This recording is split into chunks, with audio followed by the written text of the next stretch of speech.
When you guys are we on air? Good evening and welcome here to Cavaliers TV as we get ready for kickoff. Match day 3 in Division 3 as it is the Shawinigan and RSEQ against the Champlain Cavaliers here from Seaway 3 on a Saturday night. Late summer, last Saturday of the summer month as we get ready for kickoff between these two teams here, Brent Bach and Mocon, on this lovely day on the banks of the St. Lawrence as we get ready for kickoff, as we have the coin toss being done by both teams. Good evening to you, Brent Bakken. We have two teams reeling right now. Shawinigan 0-2, Champlain 1-1, coming off a tough loss on the road to Victoriaville last week. And now here we are in what is a big match for both teams and trying to keep themselves within that playoff competition going to the halfway point of the regular season.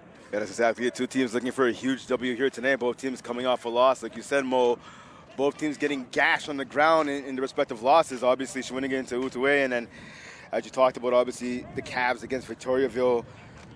Cavs giving up 200 yards on the ground, and Shawinigan giving up 231 yards on the ground. So the ground defense for both teams is going to have to be key again. Both teams looking for a W here tonight. Let's see what happens. Well, we'll see how this plays out with these two teams here. Champlain, really, and of course, they have Emerson Peterkin at quarterback, who took over at halftime of game number 1 here against Outaouais back in week 1, and we'll see what he can do in his maturation in year number 1 with the Champlain Cavaliers. Yes, it's going to be huge for Peterson. Obviously, this is his first home start. Obviously, as you mentioned, he got to start last week against Victoriaville. He went 18 of 31, 216 yards, 2 passing touchdowns, and a rushing TD as well. Obviously, coming on the short end, though, unfortunately, his team getting the W. So, again, this is his first home start under the lights. Obviously, he came in, as you talked about, in week 1 at halftime. This is a totally different animal. Saturday night, everyone's coming out here at Seaway to watch the game, so it's a big moment here for Peterkin.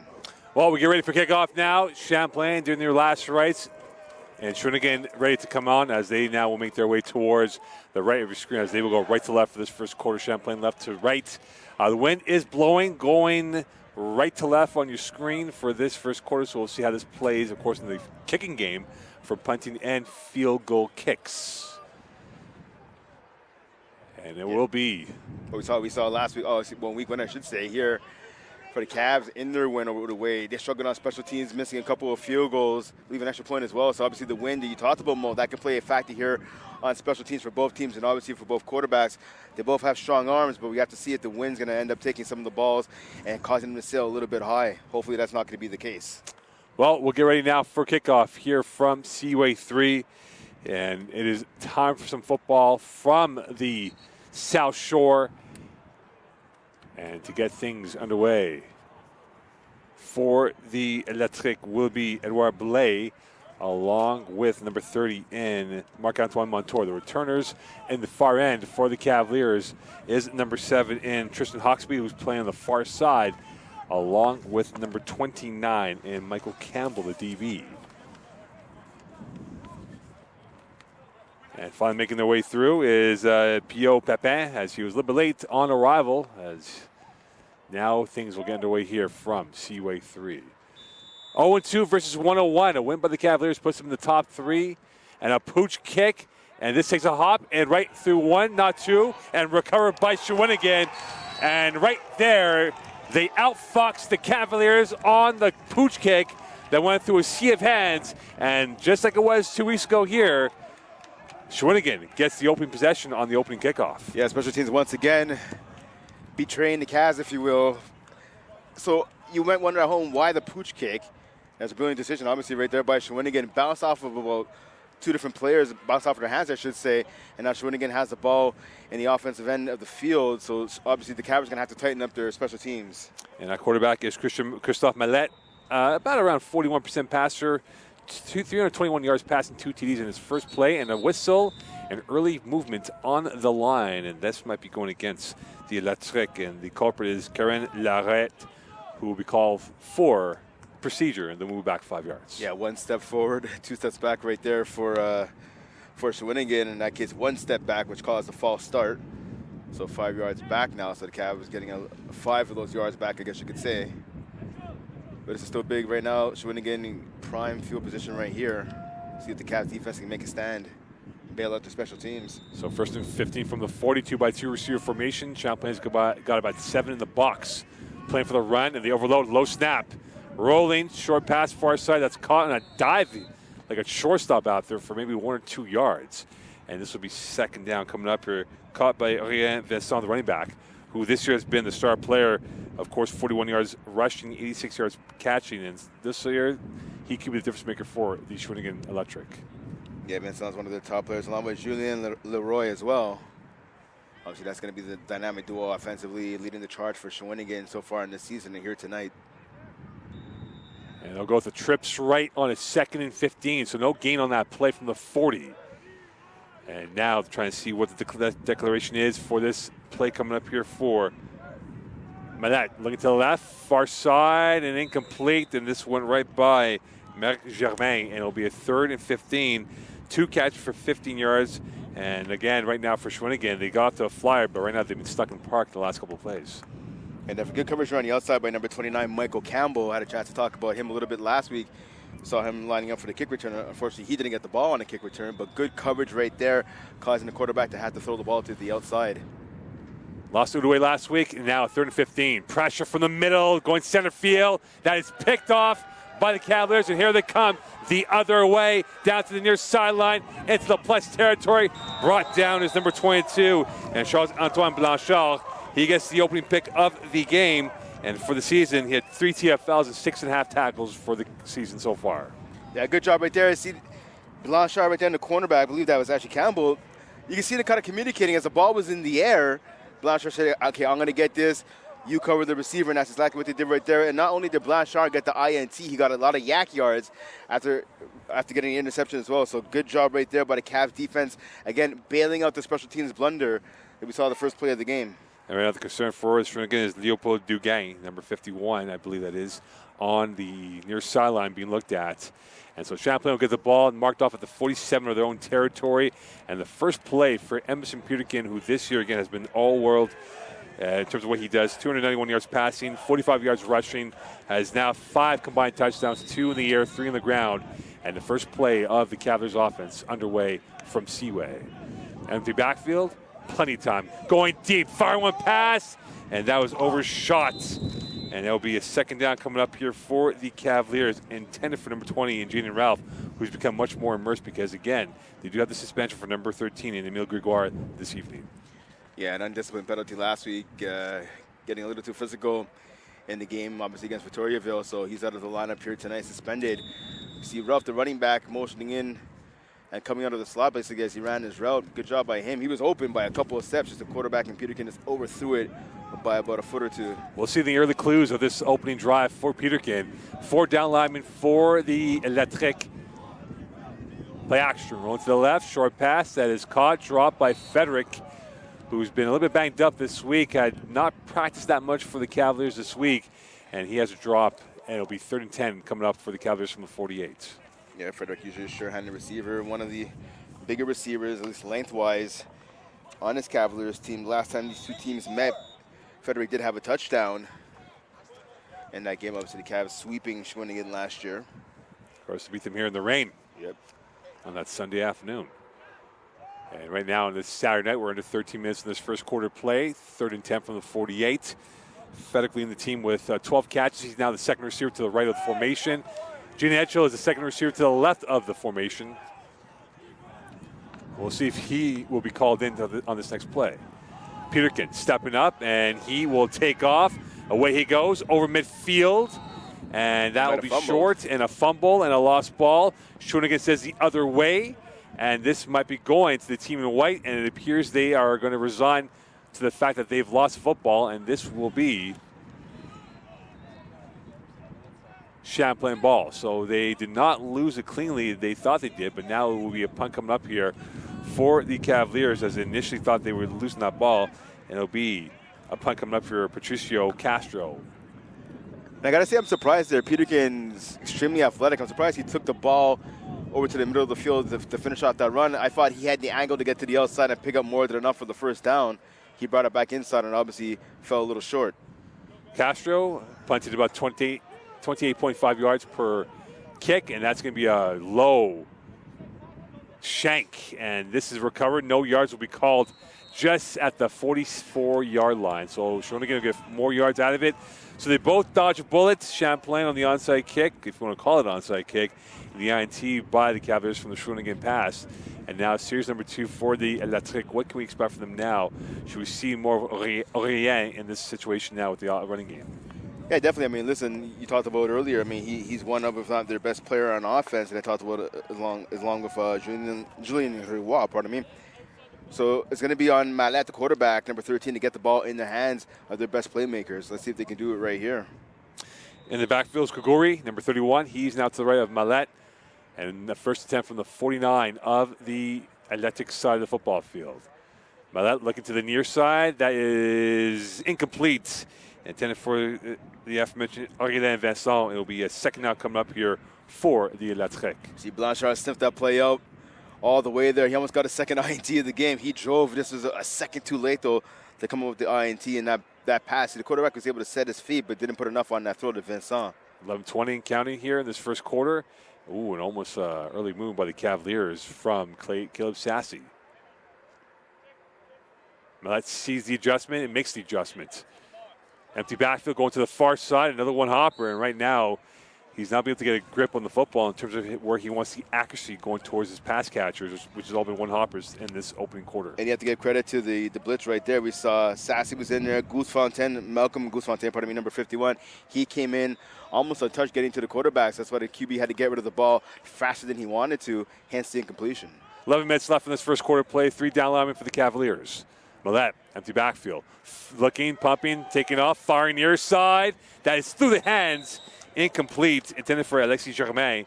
And it will be a 4th down coming up here in 10 for the RSEQ. Germain has 1 catch for 4 yards this season.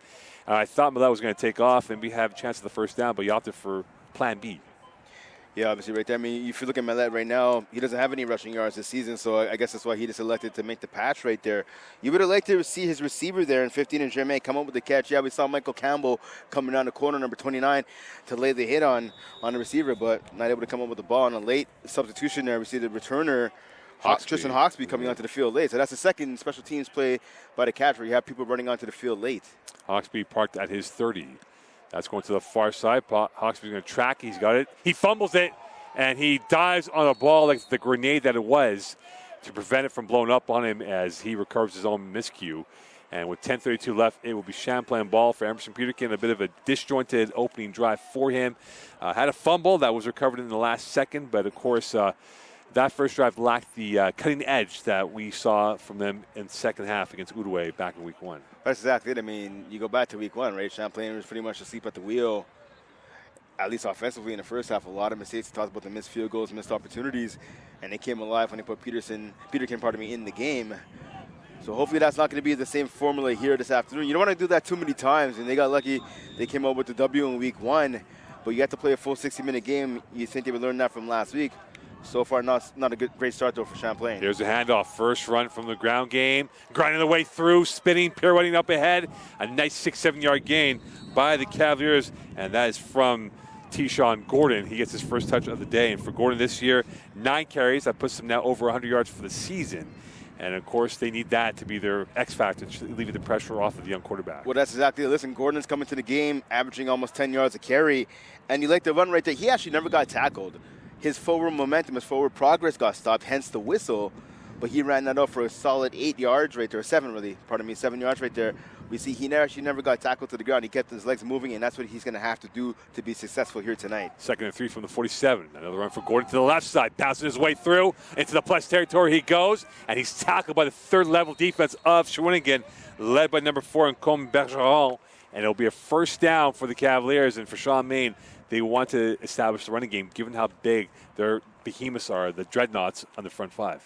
But that's exactly it. You can't blame head coach Sean Main for wanting to establish the run game. Listen, the Cavs right now, their offensive line is dominant. They just have to create the running lanes for their running back. We saw, again, going back to last year's meeting, former running back Shamar Parkinson, 134 yards on 13 carries, right? Obviously, Gordon has a long way to get to 134 yards today, but a promising second drive, at least offensively, for him. Parkinson now at Mount Allison.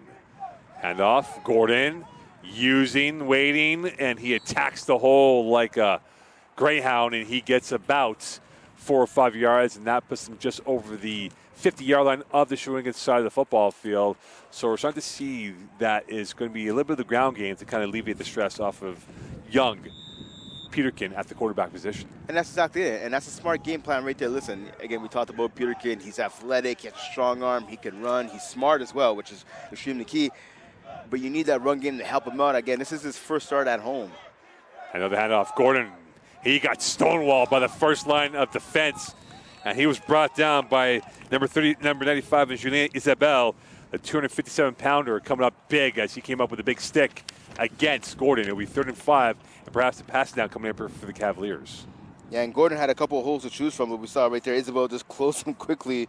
3.5 tackles, 2 tackles for losses coming into this game. Now make that 3 for the big man, number 95 in the middle, the nose tackle position for Shawinigan.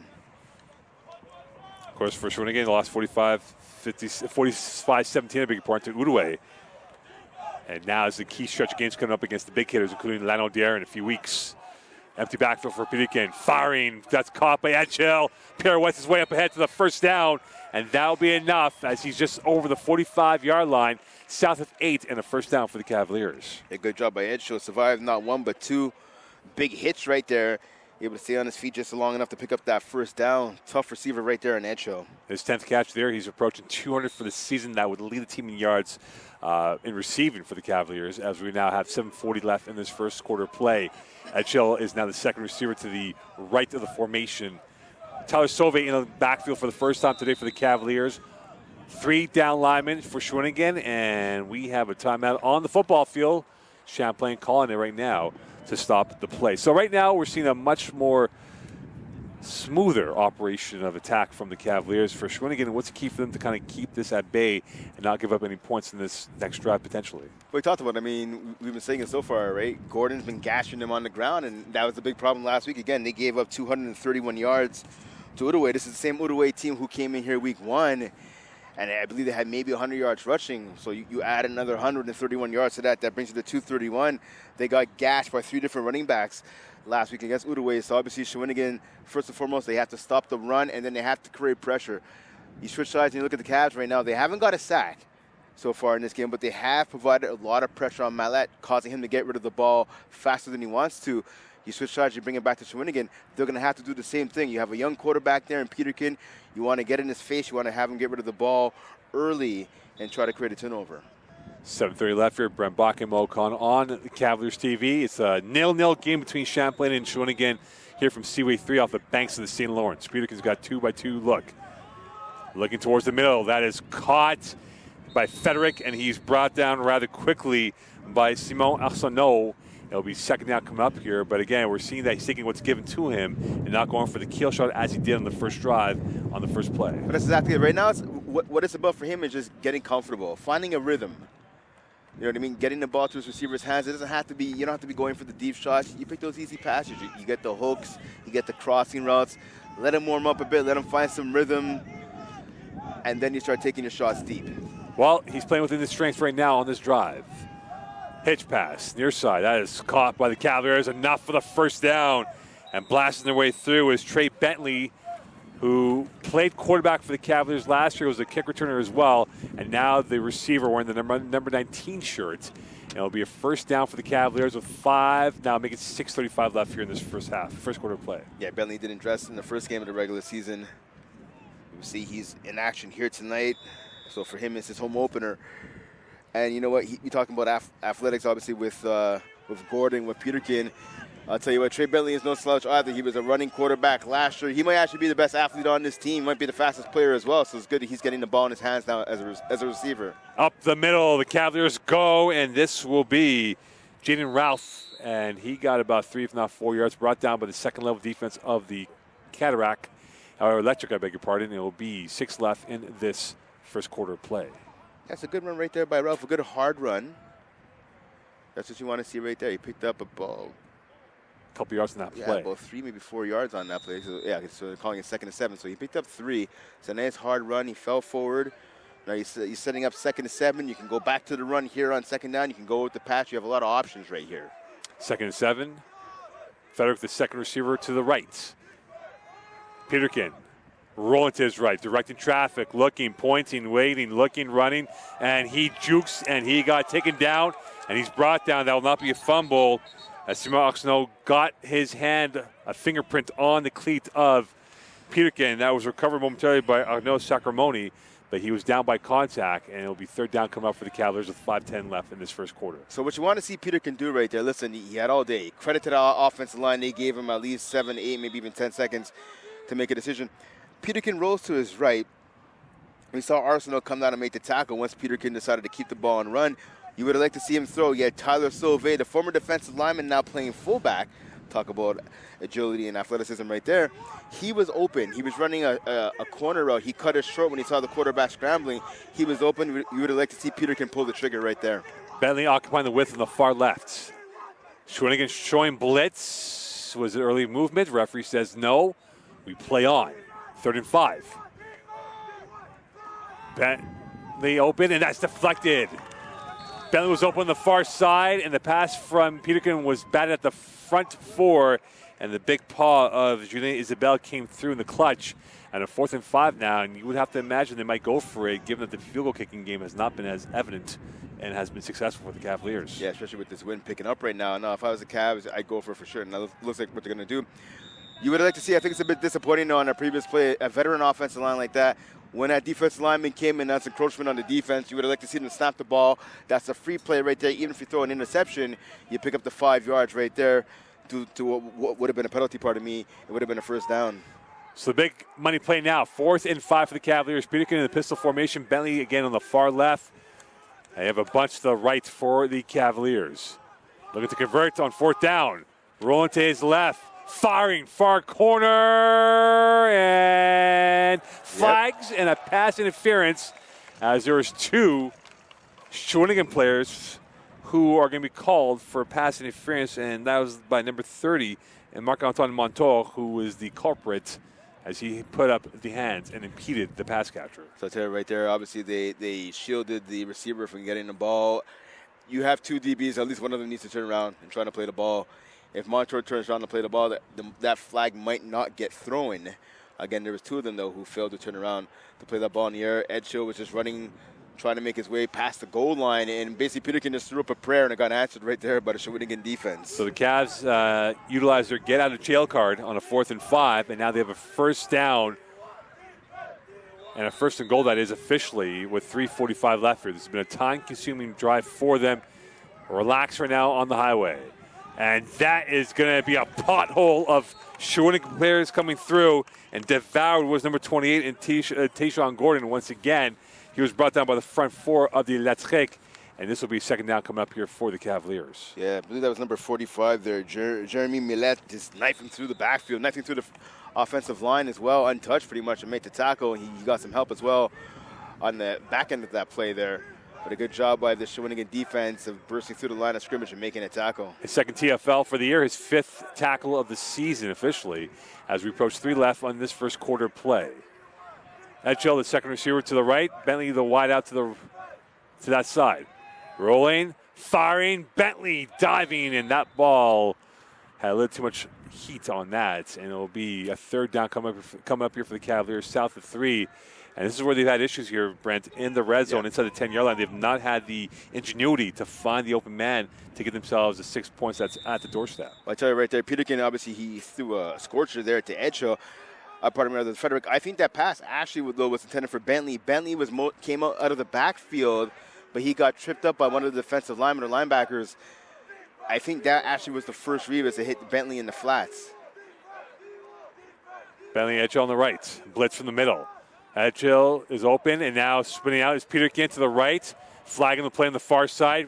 Peterkin's going to run for the touchdown. Pending the call here. That's going to be holding against the Cavs. And that will be all for naught, as there's a dust of white uniforms on the turf at Seaway, and they'll move it back here. And this becomes a little bit more trickier for the Cavaliers on a 3rd and long for their situation. Yeah, that was Arno Sacamoroni, pardon me, who came in there, and right away he was held behind by one of the offensive linemen. He motioned to the referee right away. The referee had no choice but to throw the flag there. So, as you mentioned, Mo, setting up 3rd and long now So I think what you want to do, might be an injured player actually. Yeah, number 19 for the Cavs. Oh, he gets back to the huddle. And also here's Simon Arsenault. And so Trey Bentley is hurt, and he's okay now as he deferred the help from the Champlain bench. So they'll move it back here, Brent. This becomes a lot trickier in terms of the playbook of menu of options that they have to work with. So, I mean, right now, listen, if you're deciding for sure you're not going to go for the field goal, and that looks like to be what the Cavs, at least earlier in this drive, decided to do, what you want to do here is at least cut it down so then you're facing a 4th and more manageable, something like a 4th and 5 or a 4th and 7. You want to cut that 3rd and 20 deficit down right here. Approach 2 minutes left for this first quarter play. Peterkin, hitch pass right. Bentley catches it. Open in the middle, running, galloping, and he evades. Down to the near sideline. 1 man to beat. And touchdown Cavaliers. A quicksilver move by Bentley, and the Rolls Royce comes up big, and a 6-0 lead for the Cavaliers. Bentley right there looking like a Rolls Royce, looking like a Mack truck, though, at the end of that run. Good job. He catches that hitch pass again, a staple of this offense here for the Cavs. He must have broke about 3 or 4 tackles, especially that big one right at the goal line. 2 guys were trying to bring it down. He got hit hard. He was able to fight through that, not fumble, and get the ball past that goal line for the touchdown. Great catch and run there by Bentley. And a time-consuming drive results in 6, maybe 7 pending the extra point. This has been tricky for the Cavaliers with the kicking game. And we'll see now if this comes through. The kick is barely good. And a 7-0 lead for the Cavaliers with 1:50 left in this first quarter play. And that is what you call an educational drive by the Cavaliers. They converted on the 4th down. They converted on a 3rd and pretty much 3rd and Brossard from where we are in the geography world of the South Shore. And they get themselves 7 points here with 1:50 left. And now for Shawinigan, they're chasing this game here, Brendan. This is a team that's had difficulty scoring points. When you think about what they've done this season, they scored only 30 points in the last 8 quarters plus 1, so last 9 quarters of play here. So points are going to be at a high currency for them if they want to get back in this ballgame. But that's exactly it. I mean, coming into this game, they're averaging 15 points a game, right? I mean, that's not looking too good in terms of offense, right? So obviously the Shawinigan Electrics are going to have to devise something here in the dying minutes here of the first quarter.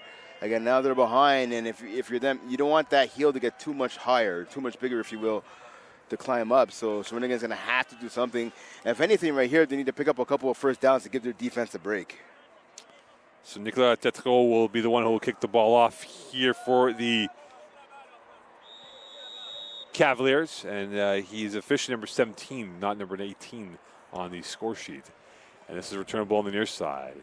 Vincent with it, trying to navigate and offer something. He does to the middle. Up ahead he goes, and he's tackled at the 45-yard line. A great return for the sharpshooter on this roster. The multi-dimensional player is a pass catcher and runner. So Shawinigan will get fantastic field position late in this first quarter play. And that's exactly it right there. I mean, listen, you're going to help out your offense. That's special teams again. Special teams for the second time in this contest helping out Shawinigan.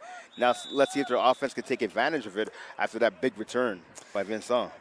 And back at quarterback is Christophe Mallette wearing the number 13 shirt. He's got 3 to his right. Champlain's got 3 down linemen trying to plug the middle of the line. Rolling to his right. Mallette firing far side through the hands. Incomplete for Thibaut Demars, who was open slightly, and he missed that ball. He has 3 catches for 23 yards with 1:25 left in this first quarter of play. Yeah, pretty decent throw there by Mallette. Obviously, you want that to maybe be a couple inches shorter for the receiver to make the grab. But again, you know, as the rule goes, right, as the saying goes, if you can get your hands on the ball, you should be able to catch it. You would like to see the receiver come up with the grab for what would have been a first down. Ludwig Damas is occupying the width on the far right of the formation. Mallette, handoff. Vincent sees nothing but a sea of black uniforms as he's brought down for a very minimal gain. In fact, that is Xavier Pombert who gets his first touch of the day wearing the number 22 shirt. The 22s and the 26 looks identical with these uniforms here, but that will be a loss for the Electric. It becomes 3rd and 13 from the 45.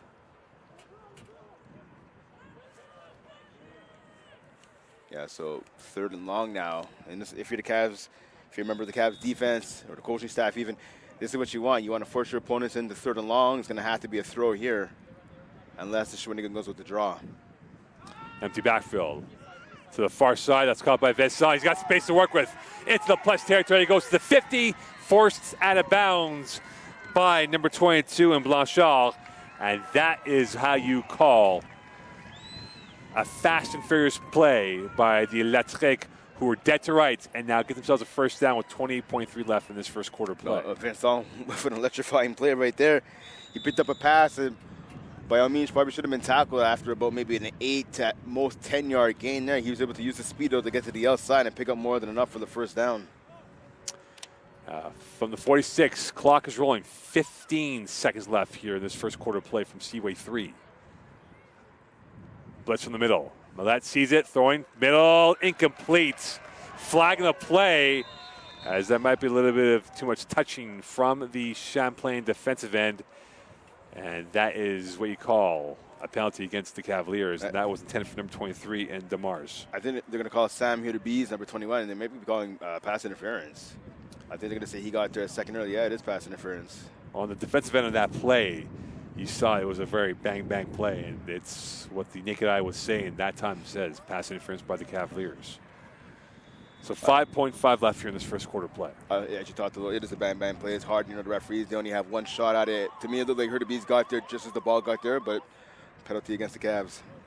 Vincent through the gut, and he gets himself about 3, if not 4 yards at the 35. It's marked off.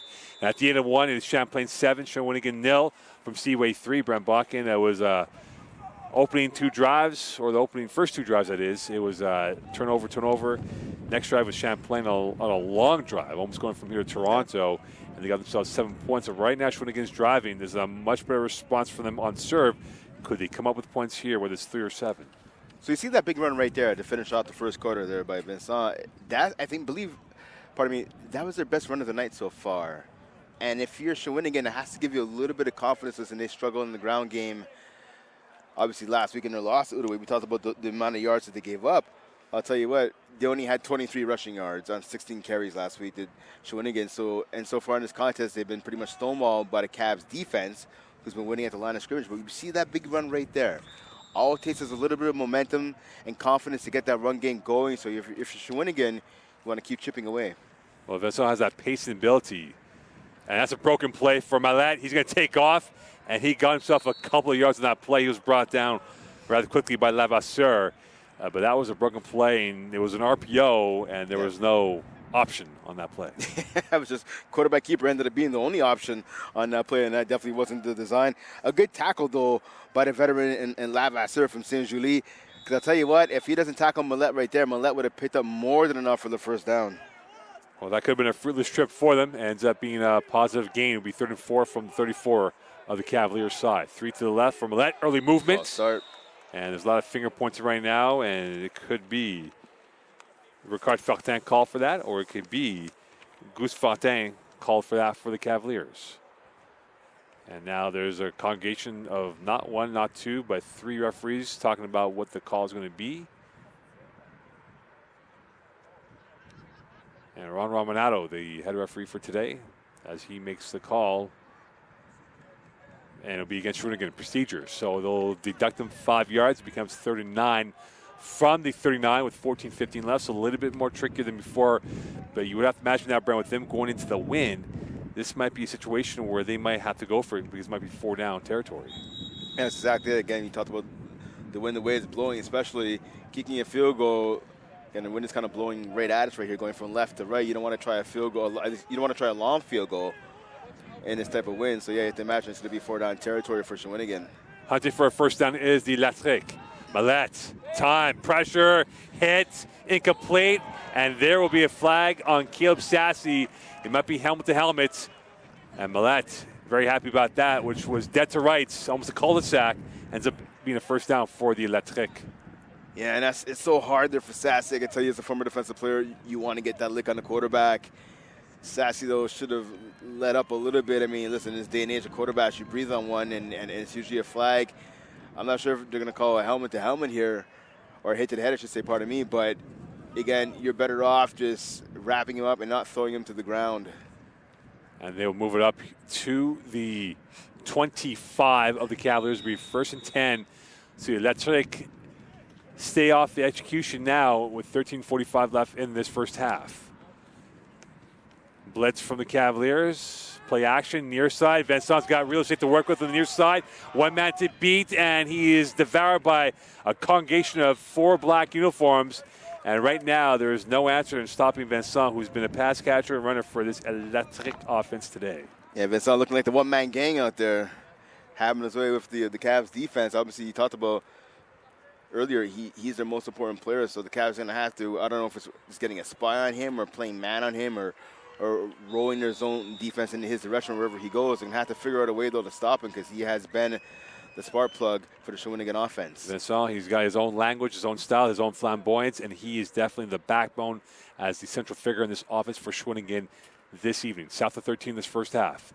Mallette looking to the left. Plenty of time. He's going to perhaps take off. No, firing away, flagging the play. And that is going to be a interception or a catch. But it might be holding, though, against Shawinigan. And that is going to be an interception against Champlain.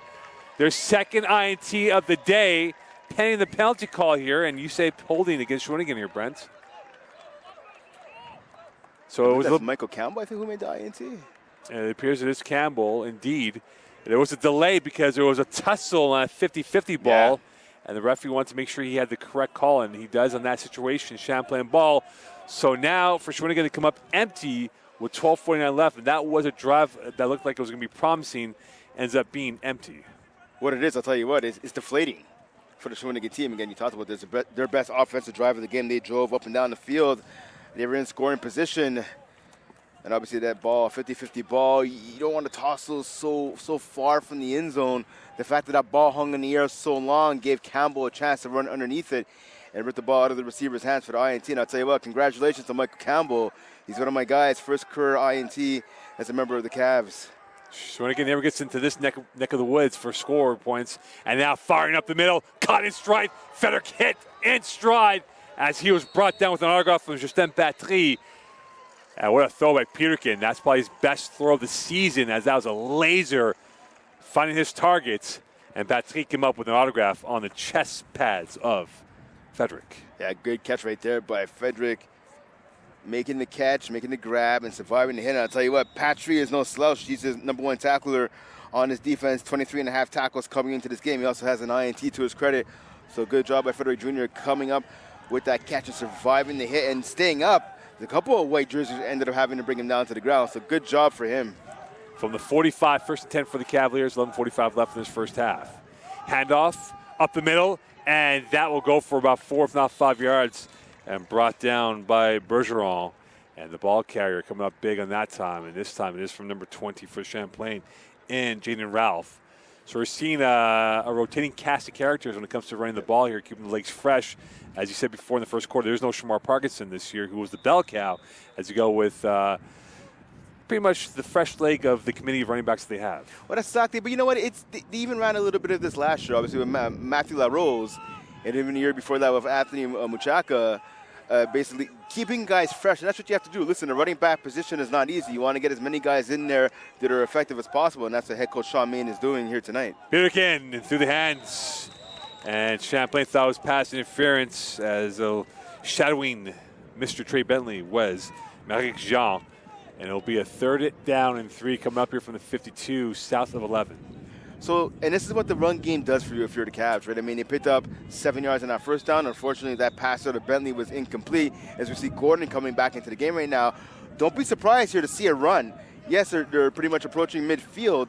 3rd and 3, they've been gashing Shawinigan for the most part here in this first half, especially early. Shawinigan answered the bell a little bit later here in the first half, and now we've seen the Cavaliers again with the aggressive running games working out for them. So don't be surprised to see a run here to pick up the first down. Bentley's the left wide out for Peterkin, and this is going to be offside on Shawinigan. And the size 12s of one of the Shawinigan offenders was caught in no man's land. And it appears this will be on number 45, and Jeremy Millette, the linebacker, who was trying to time the snap count on his blitz. One of the officials, though, this motion towards the Cavs is that the penalty might be on them, and one of the players in the backfield did actually move. But yeah, okay, so it's going to be against Shawinigan. But this is what I don't understand about what Shawinigan is doing right here. This is about the 2nd or 3rd time where they've tried to time out the blitz. You see you're wrong at the line of scrimmage. The Cavs aren't snapping the ball. They're giving you time to jump out of the line of scrimmage. And the Shawinigan players are just staying there, standing around, waiting for the ball to be snapped. And because of that, it's first and 10 for the Cavaliers from the 53-yard line of Shawinigan's territory. The RSEQ on their heels a little bit here. The Cavaliers attacking the pressure points of Shawinigan. And now the RSEQ trying to come up with a big play on their defense. Peterkin to the far side. That is caught towards the 50. And that will be shot the first down as Gordon getting that ball catch out of the backfield. And you're seeing this team using their arsenal of options here, the many of options that they have. They've gone through 1 through 6 right now with pass catches and running back so far. That's exactly it. I mean, again, with these strong wins here tonight, you want to see your quarterback that make some of the shorter throws, make some of the intermediate throws as well, right? And that's what we're seeing right there. A good pass right there to Gordon. Again, Gordon did not get tackled on that play. He broke about 2 or 3 tackles, and he was called down because his forward progress, his forward momentum came to a stop. But a good job by him. But again, you want to get these short passes going, especially on such a windy night. 2nd and 2 for the Cavaliers. Sauve's got a hole to the right side, and he's tackled at the 35, brought down by the third wave of defense for Shawinigan, and then brought down by number 12 and Justin Patry. And now the Cavaliers are starting to really assert themselves with the ground game. An injured RSEQ player on the field, but that was a Cavalier burst by Champlain on that play. Yeah, good job by Sauve. Again, I talked about it earlier. He's a former defensive lineman. He was playing a bit of the 3 technique, bit of the 1 technique last year, I believe the year before as well. That's the second rush of the season, but a good hard run right there. And I tell you what, he got tripped up about 5-6 yards into that run, which enabled Patrick to come down and lay the hammer on him because we saw Sauve wasn't fully balanced. He was kind of falling forward a bit, but a good hard run by him to pick up the first down. And now the Cavaliers will have the ball at the 35-yard line. And coming off the field for Shawinigan is number 37 for the RSEQ in Edouard Blais. And he's also the kicker as well. That's right. And you have to look at Shawinigan in terms of their size composition. They're not the biggest team in terms of height-weight distribution.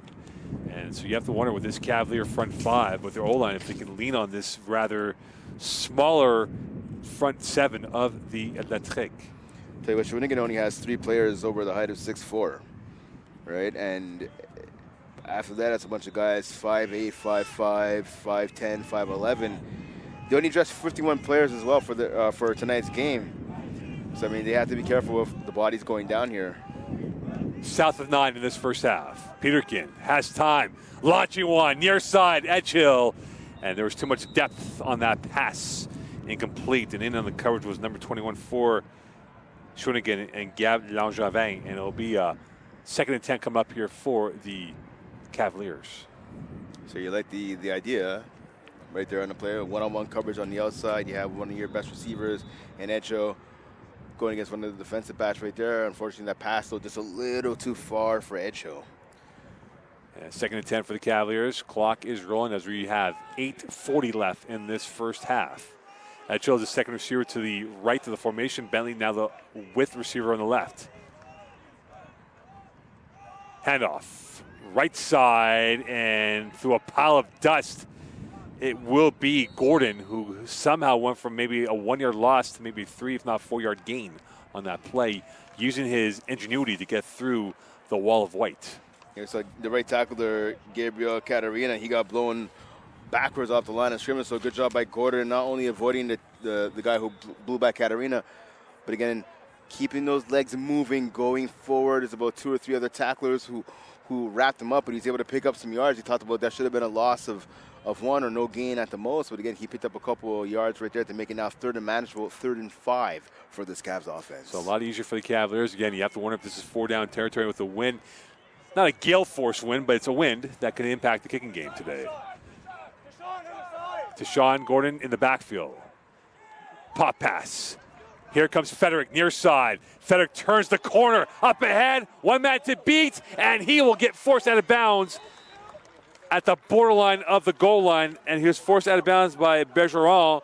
And that is a big run on a pop pass by the Cavaliers. And now they'll bring on the Dreadnoughts to add a little bit more beef to the line as they're now at the borderline of scoring maybe 6 points, if not 3 points.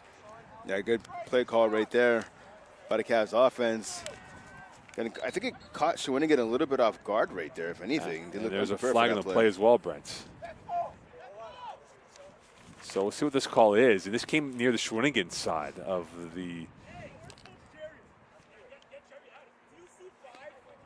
And now this is going to be against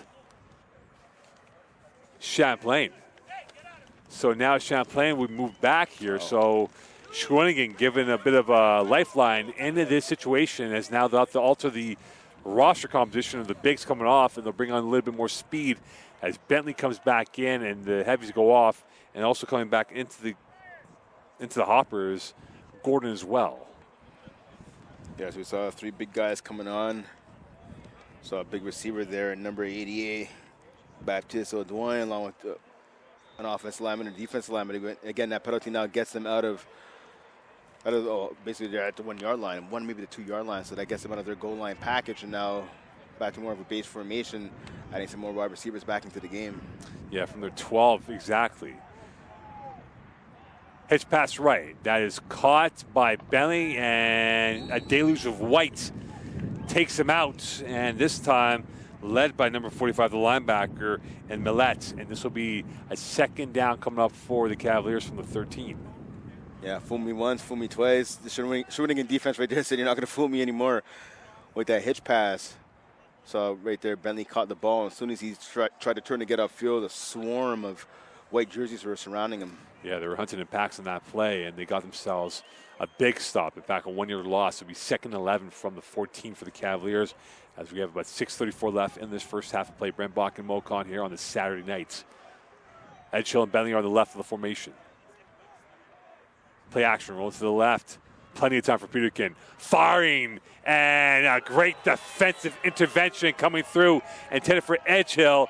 And a big stop coming in from number 21, the DB, and Gab Langevin, the 6-footer, coming up and using his telescopic arms to make a big stop in that play. Yeah, Langevin saw that pass coming all the way. Again, he dove and used his length there to break up that pass. Good play by Langevin. That's his 2nd pass deflection of the season. And because of that, it'll be 3rd and 11 for the Cavaliers. And you can sense the tension now for both teams. This game's still in the balance right now for Shawinigan. They can make a stop here and keep this at a 1-score game. Perhaps momentum goes back to the team in white, black, and gold. And there will be a trip to the short side far right. Peterkin, empty backfield. Throws one, dropped by Frederick, and he would have been in for 6. And he was caught in 2 minds, Brent, and he's had an issue dropping balls, as we saw in the first home game, and now in the second game here at home from Seaway. Yeah, he's hurt. He took a big shot there after dropping the ball. He's finally sitting up there. But again, into that ball, obviously Peterkin throwing that ball, a lot of mustard on it.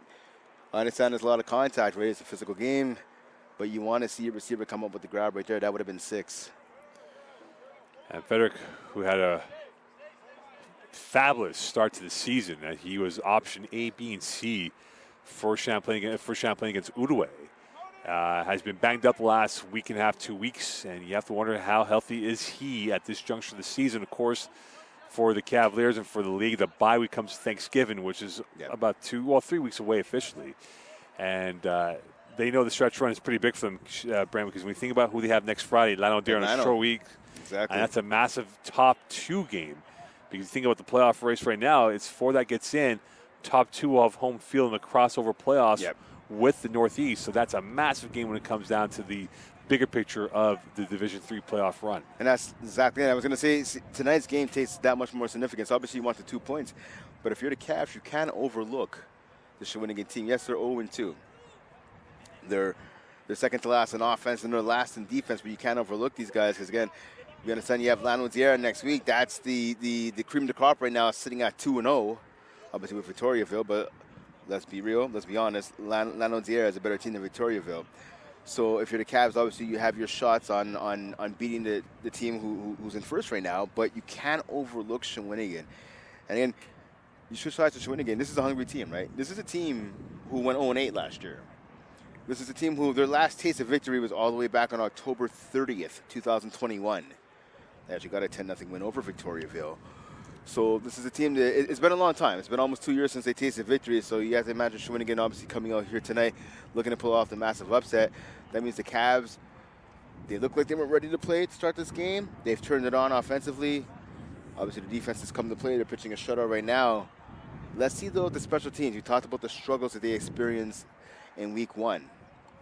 And now the second home game, the second crack at it tonight. So far, special teams has not been the end-all be-all, if you will, for the Cavs. Let's see if they can make amends here and at least get some momentum in that third phase of the game by kicking a field goal. Now, the point of contention for the Cavaliers is Frederick, who has not gotten up yet. And this might be a lot more serious looking than before from the initial contact. And again, he's not been healthy this last week and a half of the regular season. And you have to wonder if maybe that caught up to him in this scenario of taking that big shot that he took in a triangle of white uniforms that came at him. And if they lose him, remember, they have no Emile Gregoire. And if he's out for the remainder of this game or whatever time is that he's on the football field, that really weakens a position group that was deemed the strength of this team coming into the season, but now might be down 2 at this point of the regular season. Well, I was just going to say that, right? I mean, listen, so it's going to fall on Ed Show. It's going to fall on Trey Bentley, right? These are guys who have made plays so far in this contest. Obviously, Bentley with the only touchdown so far in this contest. We're going to have to rely on these guys to make even more plays, right? You have Jeremy Searles as well, number 25. He had a catch here in week 1, so he's going to have to step up his game as well. There's some other options. There's some other options for this team. You even have a guy like Zachary Craig. It's just who's going to make a play? Who's going to come up here this evening? And now, obviously, with Frederick being hurt, I mean, look. So right now he's jogging to the sideline. So that's definitely a positive thing. Looks like it's an upper body. You're signaling right now to the shoulder, so it could be a shoulder injury. So his return's going to be in doubt. But I mean, some other guys going to have to step it up. There's Adriano Adamo, Carlucci, Matthew Paquin, pardon me. Who's going to step up and make a play? Who has the goal here? But it'll be a field goal opportunity now for the Cavaliers. Tetsuko at that position. And the whistles on the play. As Tetsuko will get his first opportunity at a field goal here. And a timeout called by Shawinigan. And with 5:38 left here in this first half. And this Dalton English-led special teams here has been a bit of a turbulent start to this season.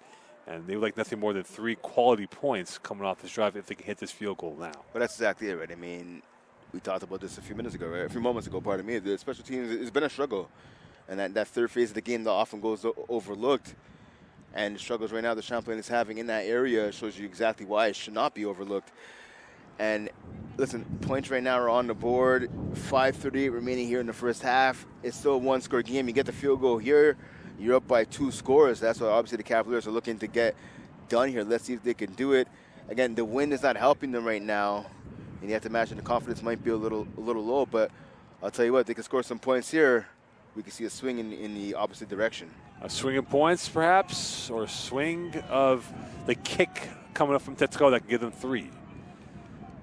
The hole, the kick, right down Riverside, and it's a 10-0 lead for the Cavaliers with 5:32 left here. So they're up by 2 scores, and a bit of an insurance policy late in this first half for the Cavaliers to get themselves that field goal.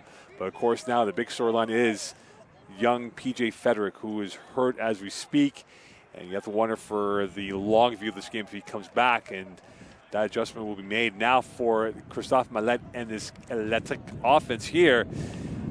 They've used Vincent quite a bit. He's been option A, B, C, D, E, F, G, so on and so forth.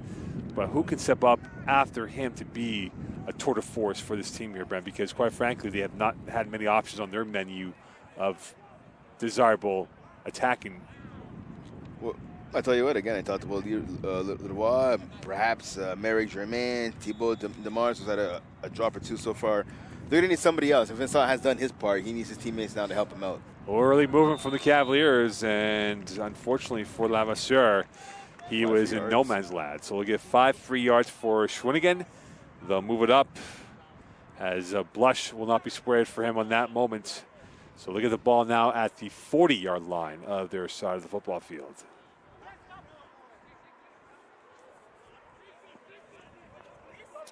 Damas is occupying the width on the near right. There's 3 to the far right of Mallette. In the backfield now is Montour, or beg your pardon, and handoff now. And this is going to be nothing but a cloud of black. Samard is the running back, number 32 for the Electric. And he gets his first touch of this second quarter and does not go for much, if anything. And for Samard, he has 2 carries for 3 yards. and that's not going to help his average per touch. And not at all. Again, we talked about for the majority of this game, with the exception of one series, the Cavs defense, and specifically the run defense, has been pretty much a brick wall in front of Shawinigan. A loss of 1 for Shawinigan. Millette, middle, incomplete. And that was intended for number 6 in Marek Germain. And in fact, it was the DB who ran it better this time for Champlain, and Michael Campbell, who ran the route. And could have had himself another INT with 4:38 left. 36 coming up. So we see number 65, the left tackler, Kieran Lauret. He was holding Goose Fontaine, number 51, who basically was telling the referees as he was being held, I'm being held right here, but unfortunately he didn't get the flag. Again, 3-by-2 formation for the Electric. Champlain showing blitz from Lightfoot. And they come, the house comes, and they sack him. Donaldson in on the sack, and Champlain set the house, and they met at the quarterback, and Anthony Lightfoot was the creator and chief destroyer of that play on that massive moment for Champlain's defense. Getting good. Oh, Sassy looks like he's hurt, though, unfortunately. Hopefully it's not too serious, but good job there. Donaldson, Sassy, Lightfoot. This guy just knifed right into the backfield. Millette, look, he was lucky he didn't get hit right away. He avoided one sack, he avoided a second, just could not avoid the third tackle attempt to bring him down. And if you're the Shawinigan offensive line, you have to do a better job than that. 4:07 left here in this quarter, and they'll punt the ball away, and it'll be Combe Bergeron, number 4, who will punt that ball. Sassy looks like he's okay on this windy Saturday night here from Seaway 3. A 10-0 lead for the Cavaliers over the Electric from Seaway 3. Brent Bach and Mo Khan here on Cavaliers TV. Of course, we'll be back here next Friday for Orlando Dare against Champlain. That'll be the 3rd home game, and then after that, their last home game will be late October. And you know fall will be in the air by then, Mr. Botkin. I think fall's in the air already, I'll tell you that. I'm very comfortable right now. I'm very comfortable right now. I'm toasty, comfortable in my jackets. No one cares. We see the Electric, Michael Campbell, they're waiting for the punt return. And that is a shank of a kick. He takes a one-hopper near side, and it goes out of bounds, as it was going to be a flag, though. Campbell electing to let it go out of bounds. There is a flag, as Brent made the point before. And this is not going to help the cause with 3:55 left here in this first half of action. So the Cavs are already moving backwards, so you have to imagine the penalty is going to be on them, and that's going to be on a discipline penalty, I think. And it's another penalty against the Cavaliers. You think about the OC they took when they had the ball at the 1, they got pushed back by 10, they end up with a field goal. And if you try and kill off a team like Shawinigan, you want to do it now and not give them any hope going towards the second half. But right now, Shawinigan will have Champlain pinned a little bit deeper inside their 30 at the 28.5-yard line. Yeah, to imagine at halftime, head coach Sean May's going to have to talk to his team about taking these undisciplined penalties. That's a loss of about 15 yards right there. Here's a handoff. Look at this, Sala in at quarterback for the Cavaliers. So De La Salle back in. He was the original starter of the team, and now he's back into the party as Gordon has that run, goes for a minimal gain. De La Salle was 12 of 19 for 109 yards, 1 INT. So you have to wonder now for Emerson Peterkin what his situation is if he's a bit banged up at this point of the game. So right now, yeah, Peterkin, I mean, coming into this game, he suffered a bit of a knee injury last week against Victoriaville. So hopefully it's nothing too serious. But again, we talked about he's not in the lineup right now. De La Salle in there. But it looks like he's going to go in now. So do a little tag team, a little tag in, tag out. So De La Salle gets a quick cameo. He might get a royalty for that if they replay that game 10 years down the road. So Peterkin comes in for the Cavaliers. And with 3:20 left here, it's 2nd and 9 from the 30-yard line. And I think for Champlain, they would love to kill off this clock, go into the halftime with the 2-score lead and not give Shawinigan the ball back and maybe a chance for them to come back with points in this first half. Yeah, right here is about field position. You obviously want to pick up the first down and try and get some points before the break. But if you can't, you got to play the field position game. You want to try to get a couple yards here. And if you have to punt back the ball to your opponents, but try to pin them deep in their own end of the field. And with that, whistle is blown in. The Cavaliers will have the ball at the 30-yard line. And Edgehill along Bentley is the power play on the right of the formation. In the backfield is Gordon along with Peterkin. Peterkin going deep right. Open man. Bentley in stride. Down the sideline he goes. He'll not be caught. Touchdown, Champlain. Peterkin, the touchdown creator. Trey Bentley, the touchdown maker. And now 16-0 lead for the Cavaliers with 3:07 left in this first half. Great throw, beautiful catch, beautiful run to the end zone right there. Peterkin to Bentley, you can't ask for anything better than that. You have to feel bad for the defensive back right there, number 5, Jean-Marek. He tried his best to keep up with Bentley. He couldn't do it. I don't think anybody on this field can. Good job by him getting into the end zone. A little celebration at the end, too. Nothing wrong with that. 16-0 lead for the Cavaliers. Pending the extra point coming at the foot of Bustos Castro. And a massive touchdown here for the Cavaliers as they went running and gunning. And Trey Bentley was on his bike, and he will not be caught in that play. And the kick is good. 17-0 lead. So the Cavaliers have a 17-0 lead with 3:07 left in this first half on a Trey Bentley catch and run. And now the Cavaliers are off and running late in this first half of play. So Bentley, his second TD of the game.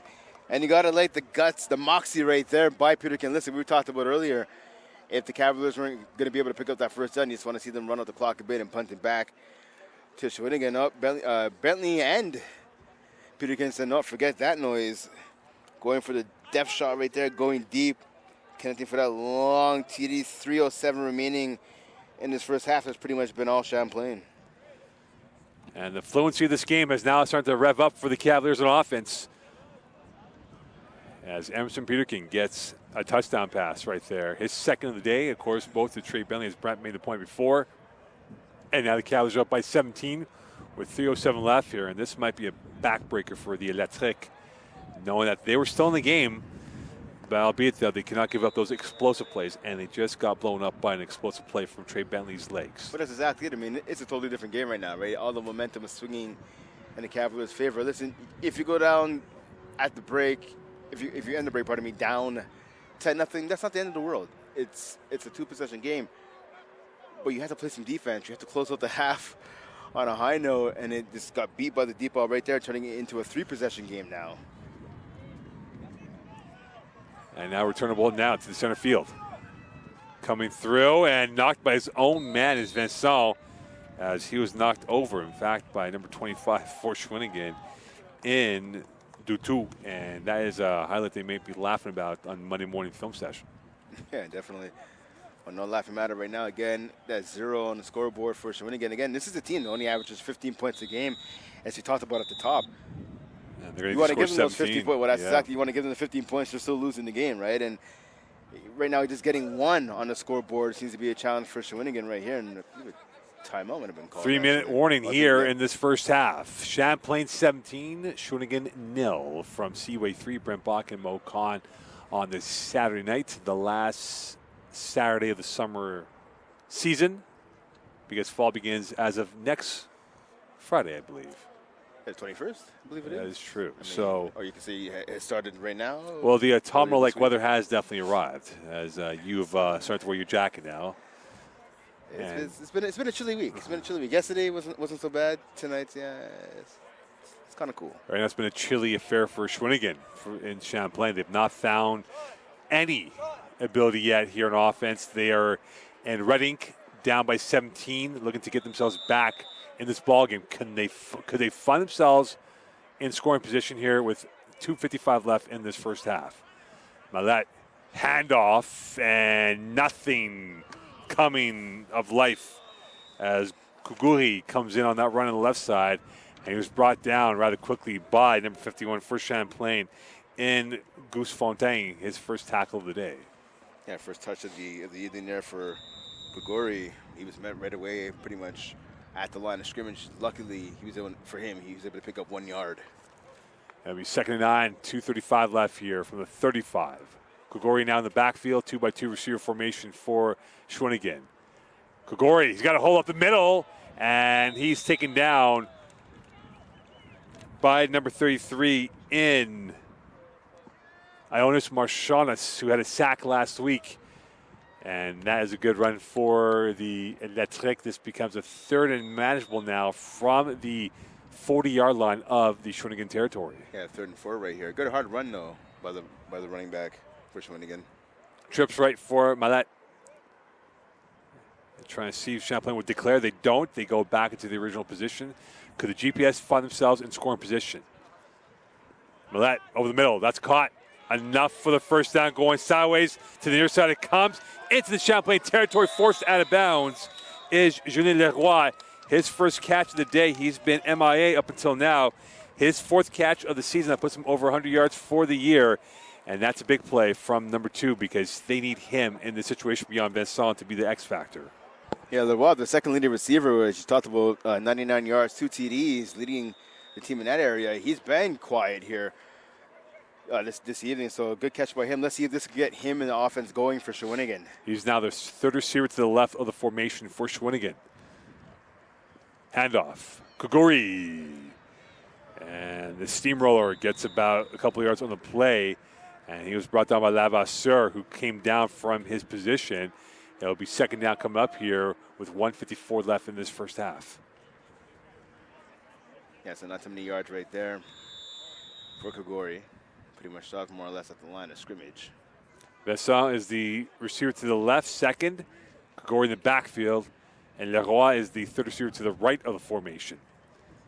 And here he is. Leroy blasting his way through as he pierced upfield. And he will get himself close enough to a first down. They will mark it off as a first down. So a much better effort from Shawinigan on this drive with Leroy becoming much more of a factor.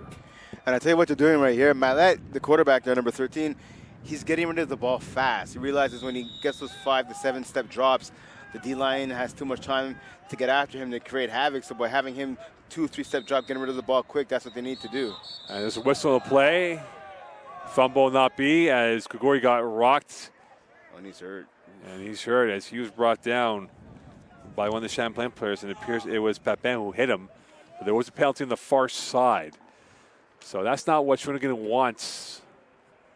As Koguri got hit, it might have been winded. And in fact, that insult to injury, they'll move it back by 5. So this becomes now 1st and 15 from the 39-yard line. So we see coming in for him now is going to be Xavier Pombert, pardon me, number 22. So yes, you have to get a carry here on the season. So let's see what he could bring to the table here for the Shawinigan offense. So injury timeout call, 1:28 left here, 17-0 lead for the Cavaliers over Shawinigan. And again, next Friday is Champlain's next home game. They will play Lanaudière here from Seaway 3. And Koguri will be taken off. What? Sorry, Brent, go ahead. I was going to say Lanaudière actually in action right now against Victoriaville. So both teams, 1st and 2nd in the standings, both 2-0. So they're battling down at Victoriaville right now to see who's going to have sole possession of first place. What could Shawinigan have in their bag of tricks? Can they come up with something special? 1:28 left in this first half. Again, Champlain not declaring what their intent is. And Shawinigan will have to guess right on this play. Mallet looking to the left. Pressure from the near side. Throwing to the far side. Open man. That's caught and straight to the 20. And out of bounds. And a big catch and run coming through for Shawinigan by Marek Germain. And he was brought down by number 22 in Charles-Antoine Blanchard. But a great read by Mallet on that play. Yeah, Germain was wide open by himself. I'm not really sure what the secondary on that side of the field for the Cavs were doing. There was 2 players basically covering nobody. And we saw Germain kind of do a wheel route, basically. He faked going out. He faked the out route, pardon me, and brought it up the sideline. He was wide open. No one was around him. 2 catches coming into the season, into this game for Germain. Mallet awaits, looks at the sideline. They give him the last rites to look at, and now away they go. 1st and 10 from the 15. Rolling to his right, Mallet. Plenty of time. Looking. And he will take off and out of bounds. This might be a late hit. And it will not be late hits as that tackle was done about 2-3 yards deep. Pepin in on that tackle with 52.2 left. But again, no option for Mallet. He took option B, and he took a big hit going out of bounds. And the props right there to the defense, to the secondary. They gave up a big play on the play before. Right there, the coverage was tight. Fit like a glove right there, not giving the quarterback anyone to throw to. Good job by Pepe. Never afraid to lay down the hammer. This is Pepe, number 12 for the Cavs. Mallet has Leroy to his third left. Going to the left. That is caught and a tackle at the borderline by Lavasseur and Leroy. And this will be a third down coming up here with 46.5 left in this first half. And this is a big moment of judgment here for Shawinigan because they can get back in this ball game, or a big momentum swing for Champlain if they stop them. Definitely. Well, big touchdown saving tackle right there by Lavasseur on Leroy. So right now, and a first down now confirmed. First down, yeah. It's a timeout though called by Shawinigan. Smart timeout right here again. 46.2 seconds remaining. You want to dial up something offensively. You want to be smart here. You want to make sure you know what you're doing. Because again, this is crucial right here. Obviously, they want to come out of here with 7 to make it a 10-point game. Obviously, if you're the Cavs, you want to hold them to a field goal right here. And so they're bringing on some heavies. And number 95 in Isabelle, along with 45 in Millet, the linebacker, and of course number 32 in Simard, who will all come in. So they might go eyeball to eyeball here and try to run it in with their ships that they have out there. And if at home you're wondering, where's number 9, Caleb Sassy, the starting middle linebacker? He's on the sideline. We talked about earlier in this game. He got injured, and he hasn't made his return to the field. So that's a big hole right there on the defense for Champlain. They're going to have to overcome. Now, fresh set of downs, as we talked about, though, for Shawinigan as they picked up the first down there by Leroy. Again, he wasn't able to get into the end zone, but gave his team a new set of downs right here. So the Shawinigan has 4 shots to get the ball into the end zone with 46.2 seconds left. Plenty of time left in this first half for Shawinigan. They go with an overload in the backfield. They got the trucks out there. And here's a handoff to the right. And that truck, led by number 32 in Samal, goes nowhere as he hit a speed bump of black uniforms and got hit at the second level by number 15 in Ryan Ogello. And it'll be a second down coming up here for the Electric. So good tackle there by Ogello, but William Roland, number 96, he got his way into the backfield right away, caused the running back to have to switch directions. Good job by the big defensive tackle for Champlain. Samard in the backfield rolling out. Millet open, incomplete. And for a split second, there was a chance of 6 at the hands of Leroy, and he came up empty on that play as he couldn't time the geometry of the pass to his hands. No, that's just a drop right there. Sam Huderbees, number 21, he was beaten in coverage. It's rare to see that. Leroy was open. He's got to come up with that grab. Quarterback Millet there with a nice throw. And now 26.2 left in this first half. 3rd and goal for the Electric. Under center is Mallet. And now flex now to the width of the positioning near side of Germain. And a handoff and a stop by the front 4 of Champlain. And a loose ball, whistle will be called. And for Simard, he saw nothing but a black hole and he came up empty. Malcolm Goose-Fontaine, number 51, burst through the line of scrimmage right there. He met the running back just after he got the handoff. I'm surprised he was able to get that. Good job by the defensive lineman there, getting into the backfield. He almost got the handoff himself there. Again, I'm surprised that the running back was even able to get the ball from his QB. Great penetration by this defensive line for Champlain. And now, to the surprise of maybe some, Shawinigan's going to go for it on 4th and goal with the clock rolling instead of taking the 3 points. That should have been a false start right there. Are they going to call a timeout? No, they're not. They're going to roll. Here we go. Last roll of dice. Mallet looking to the left. Going to the end zone. Touchdown. Big play.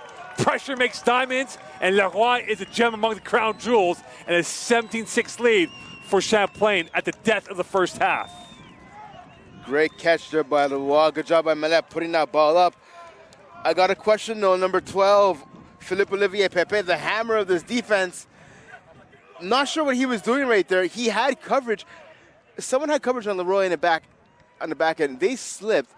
Pepe was basically covering nobody. He wasn't committing to driving down to try to make a tackle on the quarterback. He had coverage in the end zone. The only one around him was Leroy. I know the action's fast, but you have to back up and realize who's around you. You have to find someone to cover. You can't cover grass right there. And Pepe just elected to kind of stay in no man's land right there instead of covering anybody. Mallet saw that, put the ball over the defender's hands.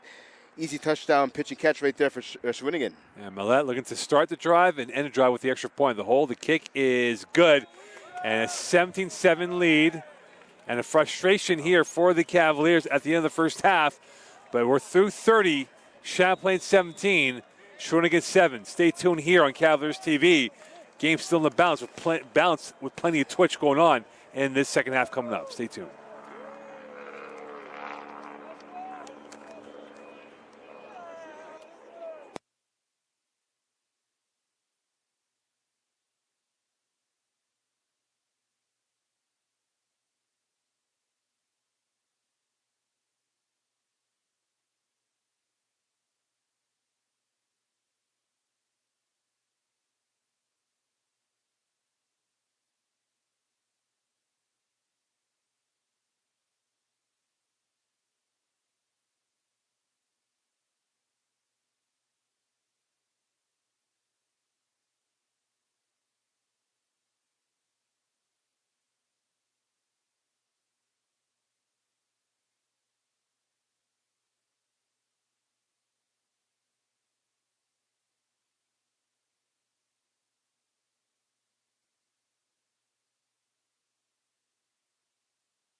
Welcome back here to Champlain as we get ready for kickoff. It is 17-7 for the Cavaliers over the RSEQ de Shawinigan. Brent Bach and Mo Khan here as we get ready for second half action. Champlain will go right to left. Shawinigan left to right. We had two late touchdowns. The big hitters, Leroy and Bentley, scoring the touchdowns for their teams respectively. And now it's a 10-point gap, a two-score lead nonetheless for the Cavaliers. But Brent, that was a massive touchdown at the death of the first half for Shawinigan, because it keeps them alive down by 10. It keeps them alive, and don't forget, they start the second half with the ball, right? So, I mean, they get the touchdown here, and they can get a drive here and get some points. The pendulum and momentum will be definitely swinging their way. Could they grow in this game and get their offensive enterprise? Oh, and that ball goes to Vincent's hands into the end zone, and he will get it out up head to the 5 to the 10, and he's taken out. And a moment here, now we have a hockey fight unfolding right in front of our eyes that ends up rather quickly here. But for Vincent, his blushes were almost exposed on that baseball they catch. They end up being an error, but they get out of the end zone and get themselves deep in their territory. And this will be marked off where I believe will be the 6, if not 7-yard line of the Shawinigan territory. Yeah, Vincent lucky there on that one. He fumbled the ball, able to get it and get it out of the end zone, not giving up what would have been a safety right there. So he's lucky. It's hilarious to me sometimes you see that when you see two guys fighting. Adrian Vizina, number 28, first winning in number 24 for the Cavs, and Louis Deschanel. And here's the catch. And Leroy is starting to heat up here. And he has his shooting boots on right now, and he gets himself his 4th catch in the last few minutes of gameplay, and that might be the target now for the Shawinigan attack, to get Leroy the ball, because his yards after catch is much more prevalent than before. Yeah, definitely. Just want to finish my thought, though. Those two players who are just wrestling each other to the ground. Sometimes that happens during football. You get angry, you get mad, you get pissed off, and it doesn't matter what's going on around you. You're focusing on one player in front of you, and both players had that one-track mind there on a kickoff. Play action over the middle, and the Cirque du Soleil twerking of the body from Demars did not work out well for Thibaut Demars, and it will be a third down coming up, because he had some space to work with to get that first down for Shawinigan. And that drop wasn't on Demar. That was on the quarterback. Millette has to hit him. The receiver's open. He was by himself. He ran that post route. He was by himself. The quarterback has to deliver a better ball than that. And this is going to be a penalty, and this is going to be against Shawinigan, and they're going to move him back 5. So this becomes 3rd and 12 from the 6. They're literally in the shadows of their goalpost. So right here, because of that penalty, if you're the catch right now, just don't give up anything deep. It's 3rd and 12, as you mentioned, Mo. Don't give up anything deep. See a substitution for Champlain right there. Just force a punt right here. Perhaps even Shawinigan going to take a safety. It's been a muddled possession for the RSEQ de Shawinigan. 3 to the left. Millette looking, evades this rush, and he is sacked. Brought down, and a big sack for Thomas Batson, his first of the game. And that will force a punt coming up for Shawinigan on a 4th down and extremely long. But it looks like, Brent, they are going to now officially bring on the punting, because they were waiting last second, and we're about to go for it. And we've seen that happen in the Chiefs-Lions game from week 1, and we saw in the Argos-Alouettes game last night on a 3rd down. But the roll of dice is to be conservative for the RSEQ, and they'll punt the ball away. So, yeah, the first game you're referencing, obviously, Dan Campbell with the Lions going for it against the Chiefs. He wasn't in the shadow of his own end zone, though. Good. Congrats, by the way, to Thomas Batten, former receiver now playing on the defensive side of the ball. His first career sack. Good job by him getting to the quarterback and bringing him down, forcing the punt. So Michael Campbell to get a little closer, number 29, the returner. And that is going to go the opposite of where it's supposed to be. And this will take a bounce in favor of the Cavaliers. Now in favor of the Shawinigan. He fumbles it! And a whistle and no yards will be called, as that was not a position of prosperity for the Cavaliers, as they were caught in no man's land. And this will be Champlain ball in great field position here. But for Campbell, he almost cost them dearly on that fumble. Yeah, some anxious moment right there by Campbell, talking to his special teams coach right there, Dalton English. on the sideline. Yeah, that was dangerous right there. He's lucky he got the no yards, though, call against Shawinigan. But that would have been disastrous if he would have fumbled right there. So the Cavaliers a little lucky right there to start their first drive of the second half. Now they have the ball at about the 34, maybe 33-yard line of the Shawinigan's end of the field. So they have a glorious opportunity right here to put some more points on the board and get back that momentum. Yeah, ball at the 33-yard line. Best start position for the Cavaliers today. 12:38 left in this third quarter of action. Peterkin, 2 touchdown passes. Looking, pumping left, going deep. Edghill, and too much meat on that pass. And on the coverage against Edghill was number 21 in Langevin. And it'll be second down coming up. And that's the one thing for young Emerson Peterkin is finding the perfect weighted ball on those deep passes, which he's yet to do. He's found one with Trey Bentley in stride, but he's got to be more consistent with that deep ball throw. But that's exactly it. Again, that's going to come with reps, right? Don't forget, when he came onto this team, he came halfway through training camp, right? It's not like he was there all off season, had the luxury of being the #1 QB throughout training camp. No, he just got here now roughly about a month ago, give or take, right? So it's going to take him some time to build that timing, to build the chemistry with the receivers, and to know exactly how much air to put under the ball. Hand off to the left. And Jaden Ralph grinding chisel his way through for about 3, if not 4 yards, brought down by the front 4 of Shawinigan. And this will be a third down coming up here for the Cavaliers. They're not really in field goal range yet. Just edging at the 30-yard line stripe. And could they get a few more yards, or could they get a first down, which would be ideal, but if they can't do so, can they get a few more yards to make it a much more easier situation for this Champlain offense? Obviously, the first priority here is to get a first down and try and extend this drive, but as you talked about, if they can't, they got to get a little closer to get a better chance of getting a field goal. Blitz, Peterkin up the middle, and he's brought down.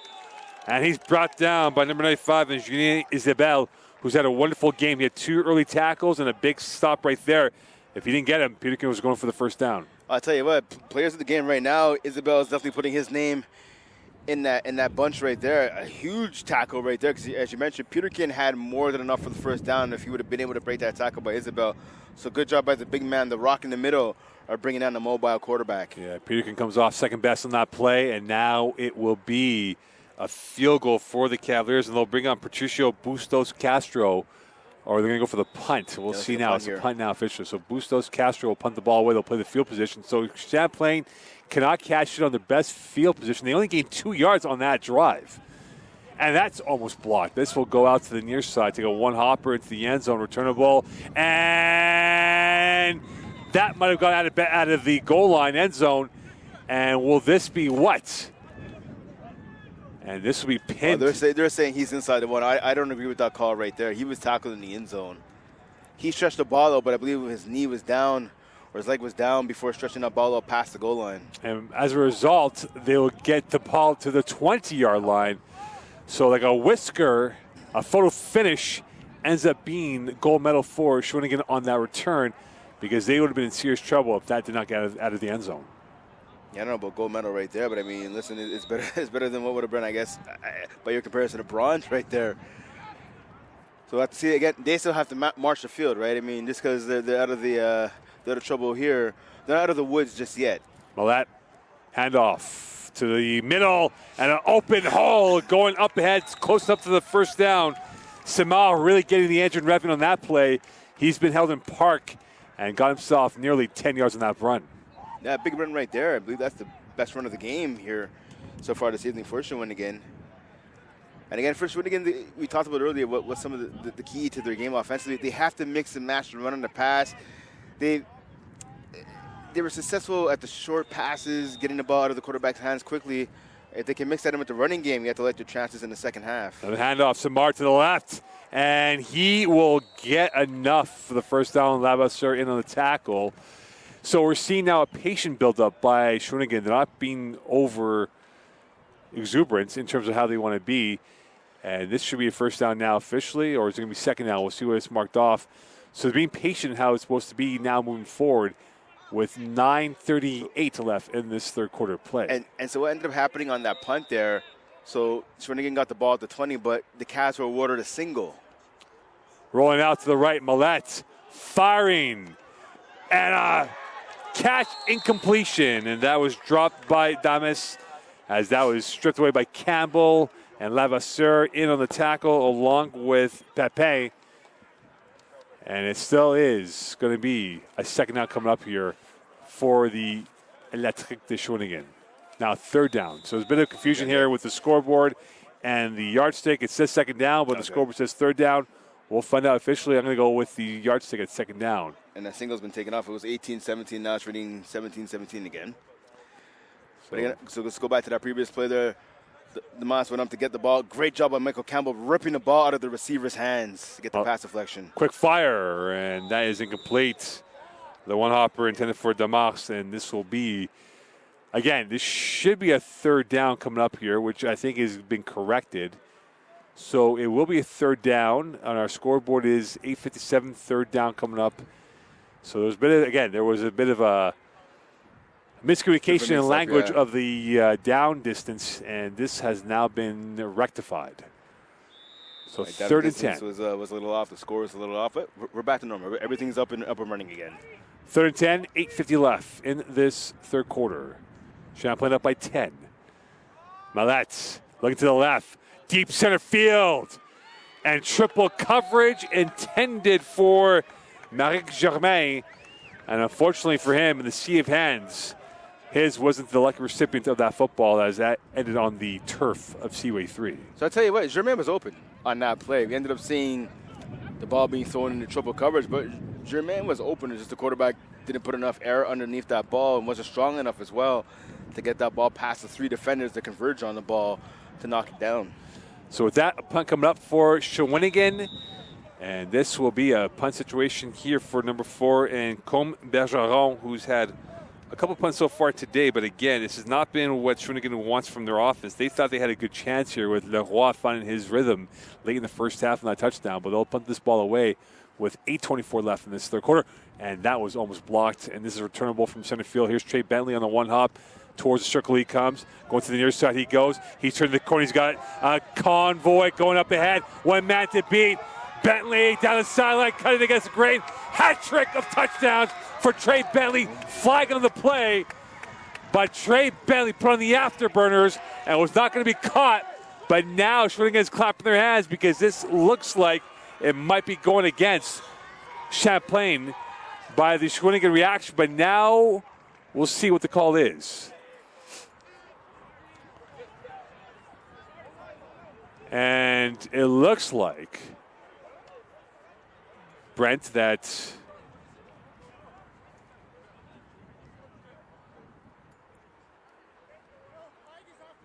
so the flag's after the play. So there was a bit of confusion on what was happening. There was a very happy Shawinigan bench. They thought it was going to be called back.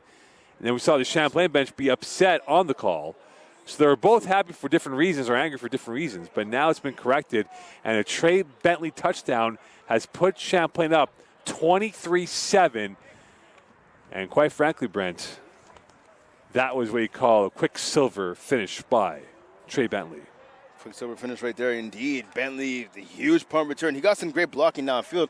I thought that maybe we're going to call Michael Campbell, number 29, for potentially a block in the back. So one of the Cavaliers players signaled that call to the sideline, but so luckily for Champlain, that wasn't the case. Big touchdown there on special teams and the extra, for Champlain. Extra point is good. So with that 24-7 lead, the teams comes up big for the Cavaliers on that punt return by Trey Bentley as he has a hat trick of touchdowns. And for the Shawinigan Electric, they are now in deep red ink. And now no longer a hill, but now a mountain to climb for them in trying to get back in this football game here, Brent. Well, definitely. Again, listen, the Cavs right now, they were able to do some things offensively, but ended up punting. They're going to have to get a long drive going. Listen, they got to give their special teams, as well as their defensive break here. They're going to have to find some way to get some points. Listen, they had a lot of momentum. They finished the first half on a high note. They got that late touchdown. They started the second half with the ball. They started to march. They ended up having to give the ball back to Champlain. If you're Shawinigan right now, you're going to have to do what made you successful at the end of the first half. Quick passes. Take some of the Champlain offense, take some of their plays, and put them in your playbook. Great, the quick hitch passes. You can do a jet sweep even. Just plays that get the ball out of the quarterback hands quick and into the hands of your playmakers who could kind of create some yards after the catch. So for Shawinigan, they're down by 17 with 8:06 left in this third quarter. And for the Cavaliers, they are enjoying this lead and staring at a 2-1 record before the showdown with Lanaudière here next Friday night of Seaway 3. And again, the top 4 make it. Top 2 have home field in the crossover playoff battle. And you want to avoid being number 3, number 4 with that long road trip to Beauce or another team up in the Northeast. Returnable from the 30. Vincent, he's up to the 40, 45. Great vision. And the showstopper gets himself up to the midfield stripe. And a good return for Shawinigan. But now can they convert on the strong real estate gain and try to get themselves points, whether it's 3 or 7. Injured Cavalier on the football field. And it looks like It'll be Tyler Sauvé. Sauvé, number 5. Yeah, and if it is him, if he's out for any extended amount of time, that's going to be a huge loss. Again, he had a big reception earlier in this game. Guy capable of playing some fullback. He could catch the ball at the backfield as well. Okay, we talked about his versatility, former defensive lineman as well, who you could possibly even use in a pinch. But again, you talked about this good kickoff return here by Shawinigan, getting the ball at exactly midfield. The Electrics are going to have to do something. They're going to have to capitalize on this field position here because right now they're down 24-7. Their hopes are fading fast. They're going to have to do something now with less than 8 minutes remaining here in the third quarter. And it's going to be a lower body injury for Sauvé, who limps his way off the field. Yeah, 7:58 left to be exact. And for Christophe Mallette and for this offense right now, they've been stuck in the bus and have not gotten off yet. A handoff up the middle. Nice gallop. And going up and running is number 22 in Pombert, his first carry of the second half. And he is going to be shy of the first down, but he got on his bike and got himself about 8, if not 9 quality yards on that run. Pombert, some quick feet right there, able to jump through, jump around, and shake a couple of defenders right there to pick up 9 yards. Trips right for Mallette. Blitz from the Cavaliers. Going deep near the sideline. That's up in the air, and that's caught. A big catch, and out of bounds, and still fighting for yards is Damas. And there might have been a push-off as Champlain is venting their upset frustration as Hawksby was knocked over from the back. But nonetheless, though, a big catch for Damas to give Shawinigan a lifeline. I wouldn't say it might have been a push-off. There clearly was a push-off with Damas. 6'4", use all his reach right there to push off Hawksby there. To come down with the ball. You would like to see offensive pass interference there, but the play continues. So a good catch at least by Damas after creating a little bit of separation from the defender. First and 10 for the Electric. Mallette going, firing, flagging the play. Damas was hit from behind by Lavasseur. And Lavasseur's not happy about that as he got a little touchy-feely babysitting Damas on that route. Or I beg your pardon, that's Hawksby. That was Hawksby, yeah, it was Hawksby, number 7. And you believe in fair play right there. So, I mean, you can make the argument that maybe Hawksby got there a half second early. But, again, after not getting the call for offensive pass interference, you would have liked to see the referees keep the flag in their pockets on that play right there. And I tell you what, Mallette took a big shot right there as he followed through on that throw. He took a wallop there from number 6, Anthony Lightfoot, the linebacker who came in on the blitz. So with that, they will move up the sticks. So it will be a first down. Or now, what will be the call? So actually, they're actually going to picked it up, the flag. So it'll be 2nd and 10. Yeah, that's fair. That's fair. It'll be 2nd and 10 from the 22 of the Cavalier territory. 6:37 left in this third quarter play. Trips left for Mallette. Handoff right side. And pirouetting his way up for a couple more yards is Pombert as he got and eluded the first line of the Cavalier front four and got himself smuggled his way up ahead for a couple yards. Yeah, again, nice spin, nice pirouette. Like you said, able to get a couple of yards there. Unfortunately, we saw missing the tackle there was number 9 and Caleb Sassy. So at least it's good, though, to see him back in the game. We talked about at the close of the first half, he was on the sideline. He got banged up earlier, so it's good to see him back in action. Well, this is definitely touchdown or bust for the Electric. Go to the far side. That is going to go off the ankle, the kneecap of Germain, who had a big catch on the touchdown drive late in the first half for Shawinigan. And this will now be a 3rd and 5, and this is 4-down territory, you would have to imagine, Brent. Yeah. And I'll tell you about the pass rush right there by the Cavs. They weren't able to get home and get the sack, but they were able to cause the quarterback in my left to get rid of the ball quickly. Wasn't able to set his back foot into the throw, which why the throw ended up trailing to the left. Jermaine tried to bend down to get it, and that pass went right through his hands and off his knee. 3rd and 5, 5:36 left here in this third quarter. Here's her handoff. And again, the running game trying to carve up yards, and a little extracurriculars right there as Kuguri got about 1, if not 2 yards. Now it's a 4th down, and it's an easy field goal attempt, which would get it down to a 2-touchdown deficit. But again, the clock is rolling here, and the way Champlain was able to time consume that drive in the opening quarter, it's now 4-down territory. Yes, that's Kuguri back in the game. Again, he was banged up as well, had to leave the game late in the first half. Well, that's got Leroy to his right, 3rd receiver, or to his left now, to the 3rd option. Kuguri in the backfield. Millette looking to the left. Short, picked off. And down the far sideline they go. Lavasseur coming up ahead, and he is going to be tackled. A backbreaker moment, a box office finish for the Cavaliers. And for Lavasseur, it's his first INT of the regular season. And that might be a screw that's going to be turned against the casket of Shawinigan. Yeah, Lavasseur right there. I'm not sure where the quarterback was going on that. There was 2 defenders in the area. Lavasseur's pretty much standing by himself. He kind of ran the rough for the receiver. And Mallet hit him right there. But unfortunately for Mallet, Lavasseur plays for Champlain and not for Shawinigan. I thought Lavasseur was going to have enough speed to bring that all the way to the house. Fortunately for him, getting tackled, on his side of the field. But again, a good pick right there. 2nd of the game by this Cavs defense. Peterkin, handoff. Sauve back in the game. Up the teeth. Sauve, 1st down and more. Sauve up ahead. Grinding to the 40. Down at the 39-yard line. Tyler Sauve with the blistering ferocity run. And again, there's some extras going on after the play as he and his dance partner and Combe Bergeron went at it at the end of the play, but a 1st down for the Cavaliers. Okay, first things first on that play, I want to give Combe Bergeron all the credit in the world for making that tackle. So I'll tell you what, Tyler Sauve looking like Derrick Henry right there. Didn't just truck one defender, he trucked a second and almost came close there to knocking over a 3rd. Good, strong run there by Sauve. And off Sauve part 2, same play, and he will get close enough for about 5, not 6 yards, but Bergeron in on the tackle. And on the Rolodex of highlights, and there is an injured Shawinigan player. 2 players down actually for Shawinigan. And right now the bigger concern is the one who's to our immediate left. But in the Rolodex of battles right now, Bergeron won that one. I don't know if someone called a locomotive or a Mack truck to come through, but Sauve has answered the call. 2nd punishing run in a row.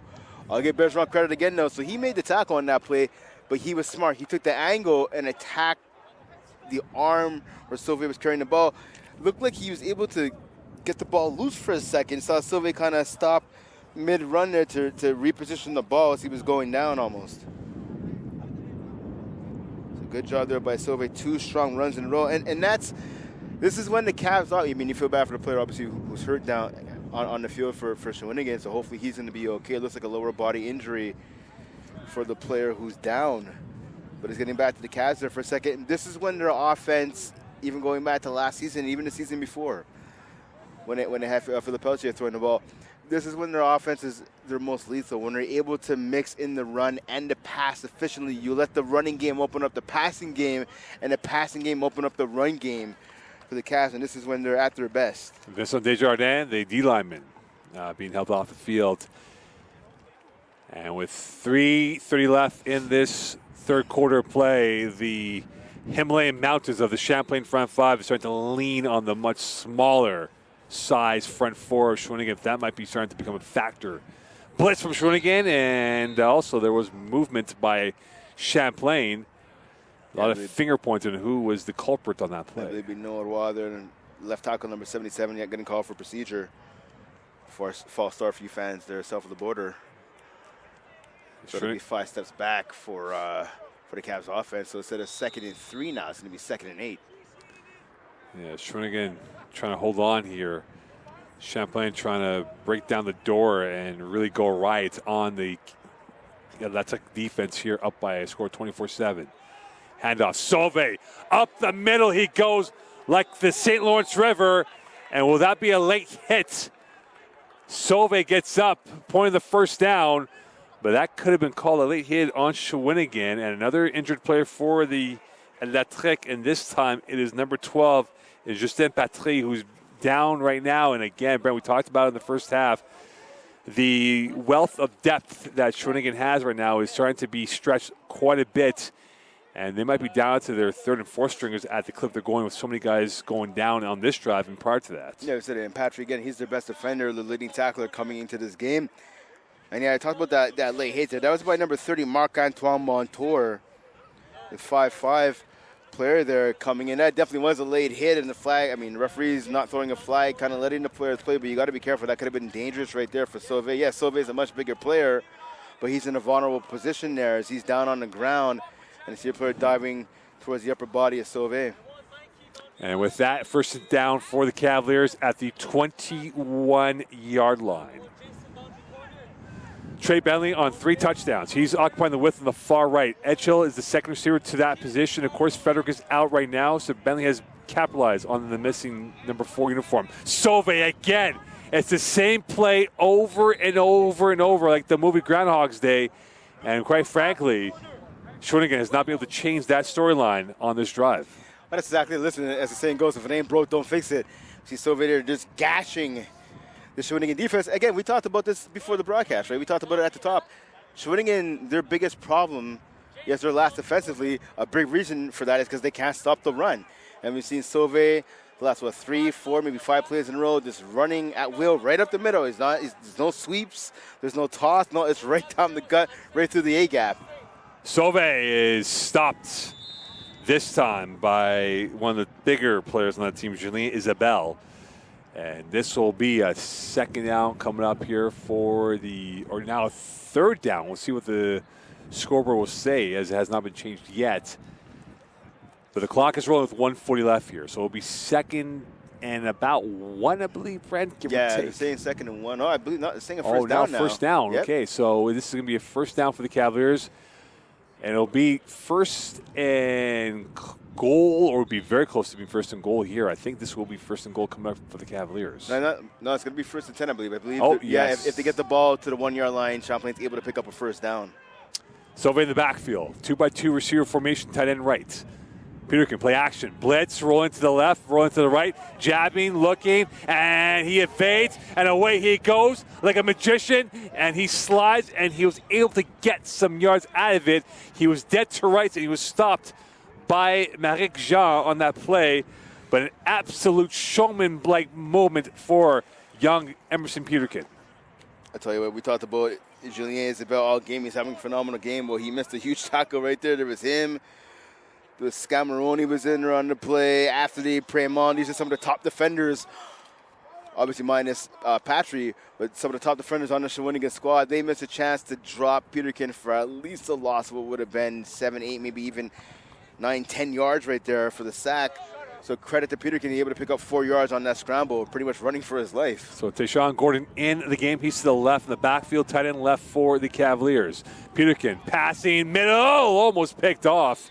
Intended for Edgehill, and right there lurking with intent was number 35 and J.J. Sigmund, as he was very close to maybe having a pick 6 going the other way. Yeah, definitely lucky there was Peterkin. I thought that pass was getting intercepted for sure. So you have to be lucky to be good and good to be lucky, and Peterkin was definitely lucky on that play right there. That could have been a huge momentum changer. This should be the last play of the third quarter. 3rd and 6. Champlain, if they do score on this play, will put themselves in the pole position for the win against Shawinigan going to the fourth quarter. Here's Peterkin. Going to the near side, caught, Bentley, touchdown. His 4th touchdown of the evening. Trey Bentley, a flair player with a flair moment on a flair pass from Emerson Peterkin. And this is a utopian world that we're all living in, and he's ruining it right now. Trey Bentley, the man of the hour, here tonight in the words of the late great superstar Billy Graham, too sweet to be sour. Great move right there. Did that quick slant route, beat his man on the road right there, catching that pass right by the goalpost almost, by the uprights, getting the score, getting that ball past the goal line into the end zone. Great play there by Trey Bentley, and it's been an unforgettable night so far for him. 30-7 lead, and now a 31-7 lead. Trey Bentley's 4 touchdowns has been the difference in why the Cavaliers are up by a score 31-7. We head into the fourth quarter. Champlain on their way to win number 2, and Shawinigan staring at an 0-3 start. And that racetrack starting to shrink for them with 5 games to go and trying to get themselves to that playoff conversation of at least 4th, if not 3rd place. Yeah, definitely. Again, as we talked about earlier, right, Shawinigan, this is a team who hasn't won a game in almost a year, right? Almost 2 years, pardon me. October 21st, 2021. October 30th, pardon me, 2021 was their last W. And again, things don't get any easier for Shawinigan next Saturday. They're hosting Drummondville. Obviously, they have no wins as well, but at least on paper right now, if you look at the stats, they're a highest scoring offense, and they haven't given up as many points defensively. So just because both teams coming in or going into that game will be most likely 0-4 in the win column, doesn't mean it's going to be an easy task for Shawinigan to knock off Drummondville. So they're going to have to find some momentum here. Again, with the fourth quarter, even if they can't win this game, they have to get some positivity going into the game next week. Well, we head to the fourth quarter now. Tetro will kick this ball off, 31-7 lead for the Cavaliers. And they have scored 14 unanswered, Champlain. And now returnable for Vincent. On the run he comes. Towards center field he goes. Vincent has been electric, like the nickname that they are, as his kick return ability has been excellent for Shawinigan, but they've not been able to get points off the great field position he's gained for them on these returns. Yeah, that's exactly it. I mean, he's pretty much been a one-man show. Well, him and Leroy, to give a little credit to Leroy on offense, but whether they do damage on special teams or doing damage out of the backfield or obviously in Leroy's case as a receiver, Shawinigan has not able to capitalize on what those two have given them offensively. They give up a sack, there's incompletions, the run game goes nowhere, they have to punt.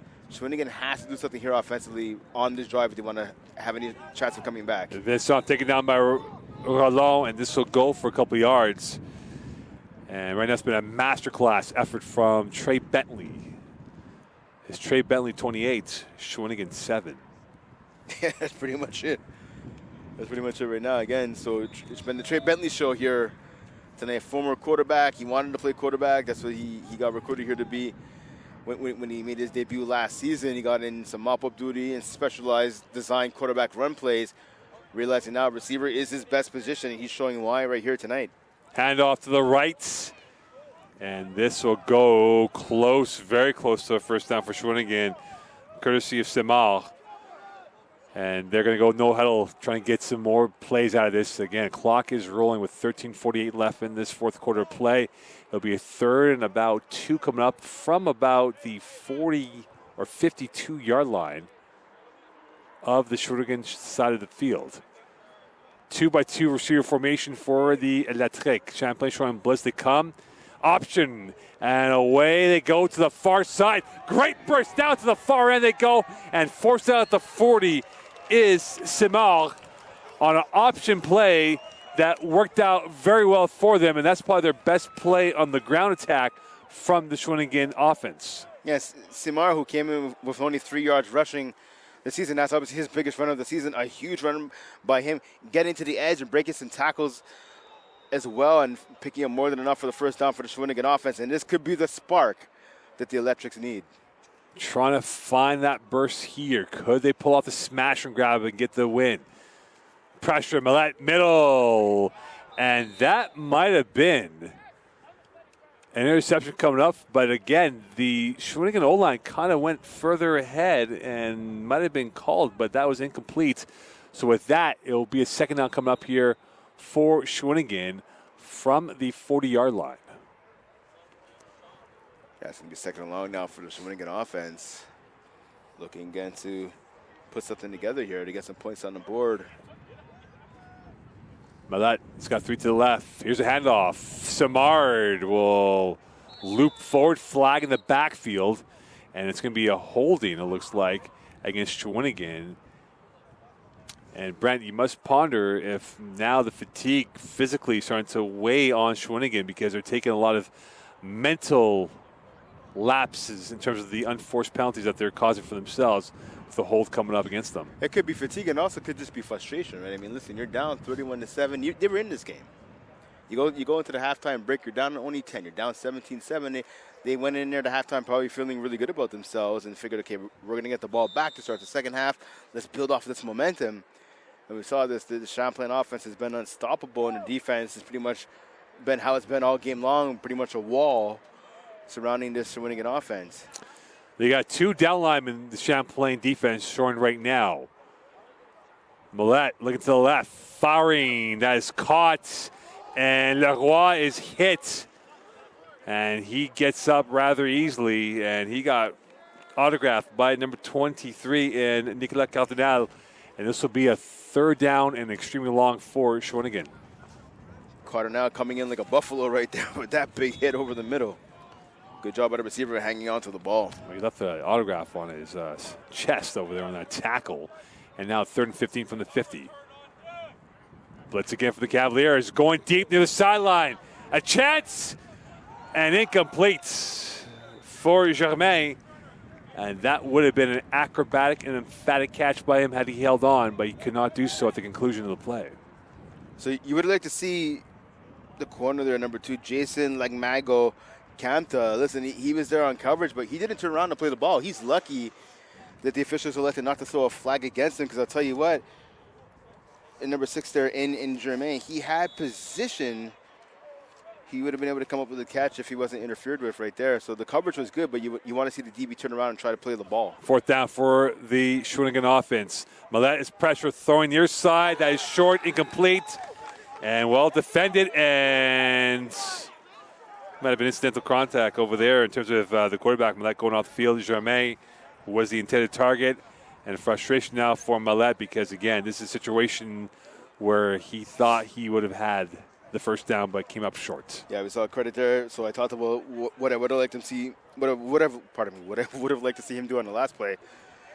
You know, a little bit of rough stuff here. A lot of trash talking. And Luca De La Salle is a quarterback for the Cavaliers. Yeah. So we're not sure if this is for one play or maybe for the rest of the quarter. But I think it would be important for him to get reps. Yeah, definitely. To keep himself. Definitely. Plus, you want to keep Peterkin healthy. Again, we talked about he was a little banged up coming into this game. You don't want to risk him getting injured. Finish my thought there on the defensive back in the second. Lagmago Camta. And it appears there is a player shortage for the Cavaliers.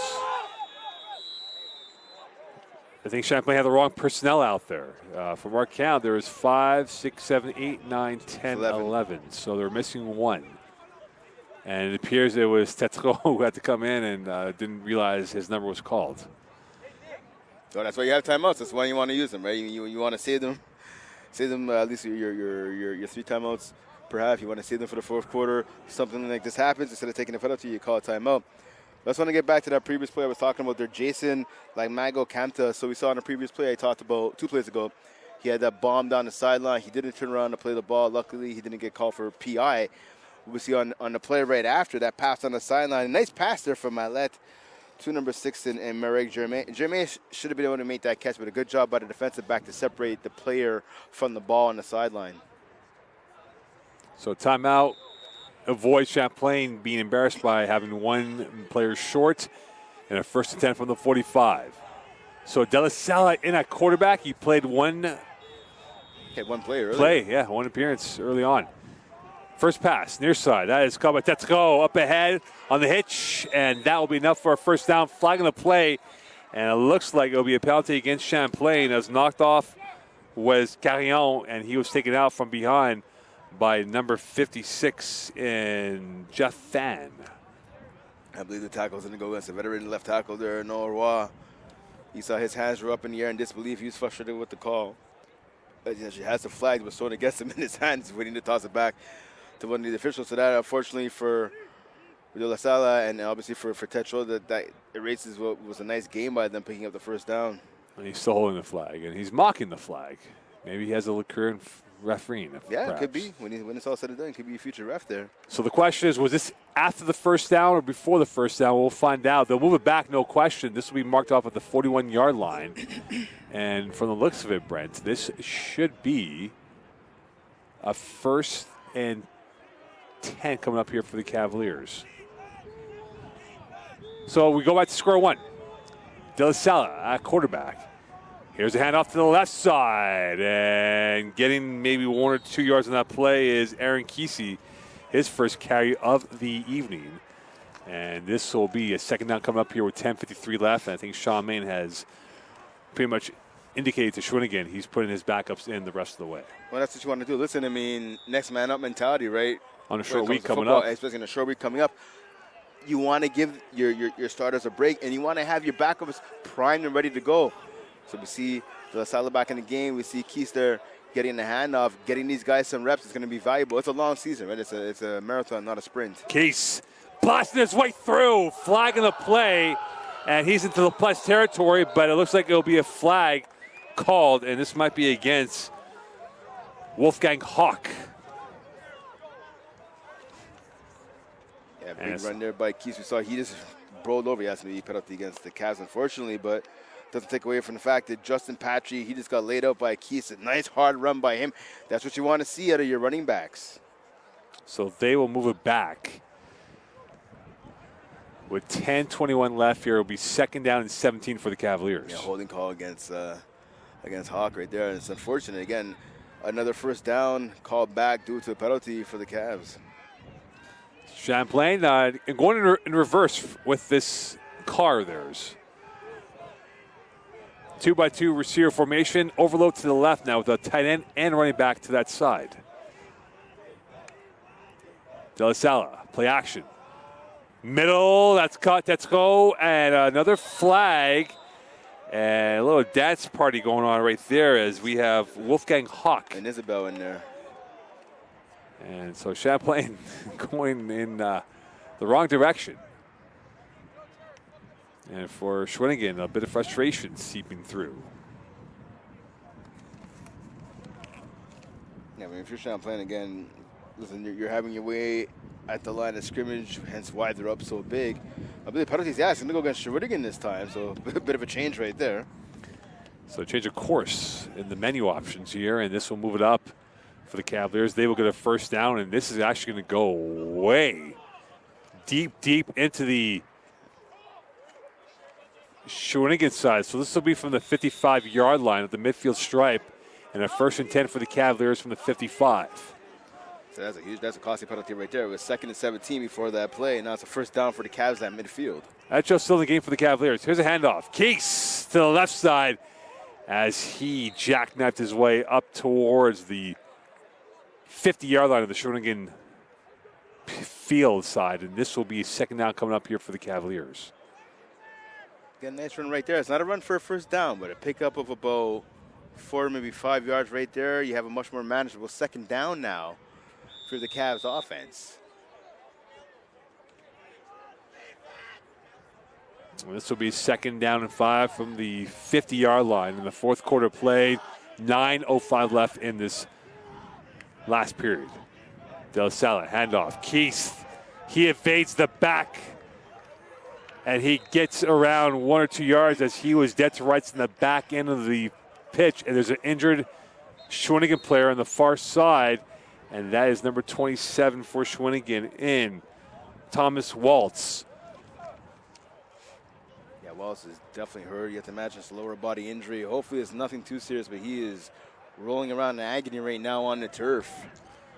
You hate to see it be something serious. And the war of attrition is starting to really pick up here, build up in terms of the number of players hurt for Shawinigan in this football game. And again, for Charlemagne, he has pretty much relegated the game plan and now brought in the backups, knowing, as we said before, Brad, they have a big Friday showdown against Lanaudière, who are down in Victoriaville. So the business end of where everyone's going to finish will be still in the jockey of the race right now for the next week and a half until we have a clearer picture going towards October. Listen, right now, I mean, if you're cheering for the Cavs, right, you want to see them Yes, but you want to see actually Lano beat Victoriaville. We talked about last week, Victoriaville down at home beating the Cavs by a score of 25-24. So that would tie them record-wise. Let's see if Victoriaville, if they lose. Right now the tiebreaker is for Victoriaville, so Champlain would then be in third. Victoriaville would stay in second. But with the return game next month here. Exactly. That's the return game next month here. But again, if Victoriaville loses, second place is up for grabs next week. And obviously, if they can get that W here tonight, being the Cavs are up with under 9 minutes remaining here. And if let's assume they get the W here. If they can knock off Lano, that's going to send a message to the rest of the division that Champlain is the top team. Obviously, it's going to take a lot to get there, but what we're seeing tonight is a great step in the right direction. They've run the ball effectively. The passing game has come alive with the combination between Peterkin and Bentley. And his defense, which has all been pretty much on point the whole season, only surrendering one touchdown here tonight. 33 for the Cavaliers. De La Salle to the left. That is dropped by Keese. And he would have had first down and an ocean's worth of gain of field yards for him to work with. And I'll tell you what happened on that play. Keese thought about where he was going to run with the ball before catching. Yes, you'd like to see the pass be a little bit higher so Keese doesn't have to come to a full stop and spin around to catch it, but it was definitely still a catchable ball. And it looks like Keese thought, okay, I'm going to get this ball in my hands, I'm going to turn around, run off field, and pick up a first down, if not more. Maybe even get a trip to the end zone. You got to catch that ball first, though. You have to make that catch first before you worry about where you're running with it. And now the clock is rolling, 8:35 left here, and Champlain will boot the ball into the South Shore Knight. And they're on the way to win number 2. High snap, and that is off. And returnable. And Vincent will see black, and no yards will be called. And again, for the Cavaliers, light foot in on the tackle. And Champlain might be penalized a little bit here. We'll see what the call is. Good job there by the punter, number 11, Patricio Bustos Castros, getting the punt off. We saw about 3 or 4 white jerseys in his face, almost ready to block that. Good job by him. It was a high snap. The long snapper put that ball up a little bit high, so he had to jump up, come down, and get the kickoff almost in one motion, practically. So good job by him in getting the ball out of there. Only averaging about 28.5 yards per punt, and that's a better average to have in terms of that kick. That should help increase the number. And now for the Cavaliers, looking to head over the hills, heading home with a victory, and not too many casualties with injuries. That's what a crunching hit right there, as he took one in the upper body region, and that was coming courtesy of the lumbering hit for number 43 and LB Rancor, and this will be a second down coming up for the RSEQ. Yeah, good job. A couple of black jerseys in the area there making that tackle. Like Mago Kanta was in there. I believe Ogolo was in there too. Miguel, pardon me, number 15. Big country here. You know, it's fall. Fall's around the corner. Football is here, and that's a football hit right there. Handoff, play action, far side, that's caught. Vesa open on the far sideline, and away he goes. And in at quarterback now is Mathis Arsenault. So even the Shawinigan RSEQ are now in the mode of resignation that this game is all but a wrap. Yeah, they're going down the roster, and rightfully so. They should. Listen, this game's 31-7, right? The chances of them staging a comeback here are pretty slim. Get your backups some reps. Again, this is a next man up sport, right? One injury away from getting off the bench and playing. You guys, your backups have to be ready. As we approach 7 left, it'll be a 1st and 10 from the 44, Shawinigan. To the left it goes, and that ball did not have the required touch intended for Comtois, who's in the game as well. So all the backups are in pretty much for Shawinigan. As for the Cavaliers, a lot of the backups are in. The front 4 still out there, batting along with Donaldson, along with Roland, and they still keep on going, this train for the Cavaliers. Yeah, good job here as well. Maybe his players want to pad their stats. It's a good opportunity right here in the blowout. Here's a handoff, and that will go to the left side. And there's a star amongst the darkness here for the RSEQ is Kuguri, who's had a good game running the ball for the RSEQ. Yeah, again, there's some positive spots for sure. Kaguri's had an impact. Vincent, we talked about it numerous times. Leroy. There's been some players who are making an impact. Even Isabel, the big defensive lineman there, number 95. It's just getting the entire team to make an impact and to play 60 minutes of football is going to be the key for Shawinigan going forward. Push for the Cavaliers. And that is going to be caught. A bit of confusion as there was 2 players within the same area code. And that was caught by Germain. And that pass somehow was able to be completed because that could have been pick 6 because there was a bobble along the way. But luckily for Shawinigan, that is a reception going the right way for them. Yeah, we saw Lucas Colangelo, number 27. He was in there. Louis Deschanel, he was in there. I thought one of those guys would come up with the INT. Unfortunately for the Cavs, that wasn't the case. Arsenal 1 for 2 so far for the RSEQ. 4th and 2 here. The Cavs can still produce a turnover here. But it'd be a turnover on downs instead of an INT. And Vincent's the second receiver to the left of the formation, 3 to the far side. Firing, that's caught Vincent. First down, and he is tackled rather quickly this time by Duchesneau. And this will be a 1st and 10 for Shawinigan with 5:20 left here. And this will be a bus ride, not enjoyable for Shawinigan. A trip endured, not enjoyed. It'll be an hour-plus ride towards Shawinigan for this young team here, trying to get their first win, as Brand made the point before, in over 2 years. Going to the far side. That is caught. Germain is going to be twisted like a bull rider, and he's brought down by number 23 and Nicolas Cardinal. And this will be a second down coming up here for Shawinigan. Cardinal made that tackle official right there. Big hit right there in open field. Good takedown. Minimal gain. Actually, no gain right there for the Shawinigan offense. So 2nd and 10 from the 54-yard line. Clock is rolling. 4:30 left. Vincent on the backfield with Kuguri. Going deep far side. Incomplete. Flags thrown. And this will be a pass interference called against Kamta. And that will give Shawinigan extra 3 yards to work with. As I said it before, about 15, 20 minutes ago, there's a pass, a go route down the left sideline. Kamta didn't turn around. He did not turn around to play the ball at all. Same thing opposite side of the field, covering a different receiver this time. He needs to turn. The coverage is good. He's right there, step for step with the wide receiver, but he has to turn around and play the ball. Did he get a little bit of contact? Yeah, he did. Would that get called if you turn around and try to make a play on the ball? No, it wouldn't have got called. Trips left. And that is a broken play and a sack for the front 4.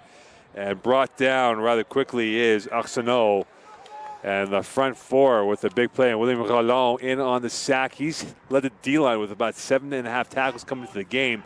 And he gets rewarded finally with his first sack of the season. Yeah, it's always nice to see the big man get the sack right there. One of the hardest workers on that defense, especially on the defensive line for Champlain throughout his tenure here in black and blue. Obviously a little bit of white trim as well. So good play for him, bringing down the quarterback. Besson up the guts, and he will be close enough to a first down. A big pancake from the Shawinigan left tackle and number 65, and Kieran Lorette. And now it will be a 3rd down and about 1.5, 2 yards or so, with about 3:15 left in this ball game. Yeah, good job by Lorette creating a running lane right there. He's had a rough game. He's had a penalty called against him. He's been beaten a couple of times. So good block right there to pick up some good yardage on the run. Option play to the right. And a beautiful burst up ahead to the far side. And a great run after contact coming up from Kuguri, who again has been a bright star in this darkness of the offensive effort from Shawinigan today. 3-minute warning here as Champlain is now only 180 seconds away from victory number 2 this season.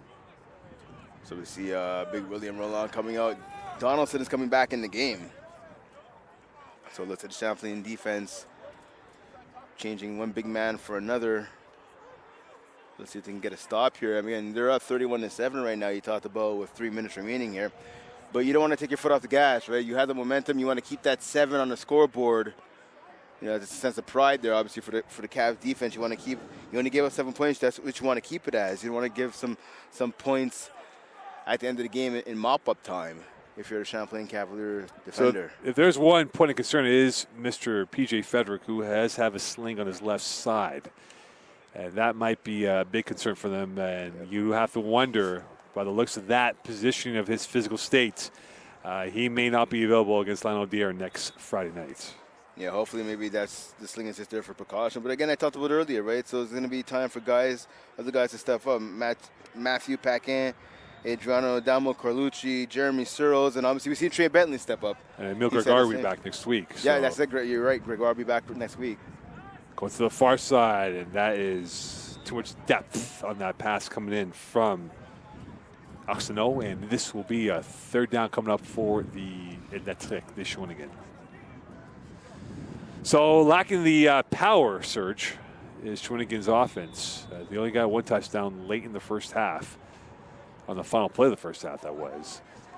And now, Brent, you look at their offensive effort so far, they have only scored 37 points in 3 games, which is about 12.5 points per game. And evading the sack, rolling out to the left side, and being brought down is the quarterback in Arsenault, as he was brought down by the second-level defense of Champlain. And this will be a third down coming up here. For the Cavaliers, they're trying to get back to the bull door for the first time since 2016. And they lost by 3 down in Saint Jean. And Lanaudière will be their next opponent next Friday night, which we will be here for. The Tirade de Lanaudière against the Cavaliers of Champlain. Arsenault looking towards sideline as we have 2:25 left in this ball game. And here it is for the Cavs. Obviously, Shawinigan showing no quit right now. Let's see if the Cavs can answer that. Over the middle, incomplete, flag in the play. And No, you know what? So it's going to be PI, obviously, against Pepin. I agree that. Oh, well, they actually seemed that. Okay, yeah, saying it's towards the Cavs. So there was some contact before the rub, but I tell you what, that ball was almost uncatchable. It was almost in the dirt. Even if there was no contact, I don't think the receiver would have been able to come up with that catch. And now they will move it up to the 5-yard line. Now we see 2 receivers wide open to the right.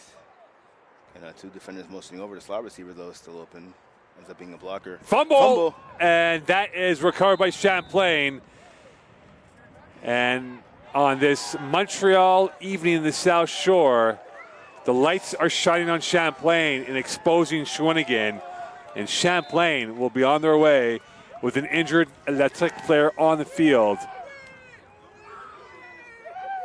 So another turnover for the Cavaliers. They've had an INT and now a fumble recovery today, Brent. Yeah, it's just insult to injury right there. We see the fumble right there. But then we talked about having a good game with number 31, the running back in Kugori. He had a big hole to go through to get to the O-line. He just got popped just short of the goal line, basically, and he fumbled the ball. And that's been the story of the evening here for Shawinigan. 1 step forward, 2 steps back. They had arguably the most promising drive of the game, and it just coughed up the ball in the end zone. We see number 24 coming up with the fumble recovery. That's Louis Deschanel, and his teammates are cheering him on from the sideline. They're chanting Louis, Louis, Louis as he made his way back to the sideline to get some well-deserved props from his teammates. But again, you just can't help but feel bad for Shawinigan. Listen, this is a team, they've been down pretty much this entire fourth quarter. They've shown no quit. It's just they lack the execution that's required of a team who wants to get out of the cellar. And we see right there why Shawinigan has not won a game in almost 2 years. De La Salle will take off to the far side, and that is not his DNA to be a runner. And he looked like he wanted to be a multi-dimensional quarterback beyond his arm strength. You get a little creative, right? I mean, you're up big, you're going to blow it. Try something new. Why not? It doesn't hurt. You realize some plays are going to work, some plays maybe not. Whether that's a broken play or not, that clearly didn't work. So you keep the ball, you eat it, and you move on to second down now, 2nd and 10. Clock is rolling, 1:50 left here in this ball game. And again, that was the main priority on that play, to kill the clock pretty much. Champlain scored 14 unanswered in the second half. Play action. De La Salle rolling to his right. Pressure. And he will get that away. Shawinigan thought it was intentional grounding. He was outside the box. And he's most certainly got it past the line of scrimmage. And it'll be a third down coming up for the Cavaliers with 1:37 left. Yeah, so for those of you at home wondering what Mo's talking about when he says outside of the box, what that is basically is from left tackle to right tackle, basically the entire line of scrimmage. That's the box for the quarterback. So once the quarterback escapes that box and is able to throw the ball past the line of scrimmage, intentional grounding, which is an automatic penalty, can't get called against the quarterback. 1:37 left, 3rd and 6 for the Cavaliers. Del Sala, handoff Keese to the left side he goes, and he dives like an Olympian out there, and he will be short of the first down with 1:33 left, and they will punt the ball away and force Shawinigan's hand to kind of drive the length of the field to get a few more consolation points. Yeah, smart choice right here. Just punt it, give it back to Shawinigan. Trust your defense to come up with one final stop here and end this game. So we will be back next Friday for football. Then next Sunday is men's and women's soccer. And before you know it, Champlain will be in the eye of the storm of men's and women's basketball. Champlain will be hosting the soccer provincials at the end of October. That's a high snap. It's a botch. And Champlain will have to eat it, and they'll give up the safety. And for the situation that played out for young Bustos Castros, it went through his hands, but he took the smart route and gave up the 2, then give up the touchdown. That's exactly it. And so right now, Dalton English is furious at the special teams. That's the second high snap in a row, actually, by the long snapper. So that's going to be something that Champlain is going to have to work at practice this week, because now it goes from being 31-7 to 31-9. Again, listen, is Shawinigan going to come back with that 2 extra points? Most likely no, but you hate to give up points in general if you're the Cavs. And Shawinigan will opt for the ball at the 35-yard line. 1:16 left in this ball game.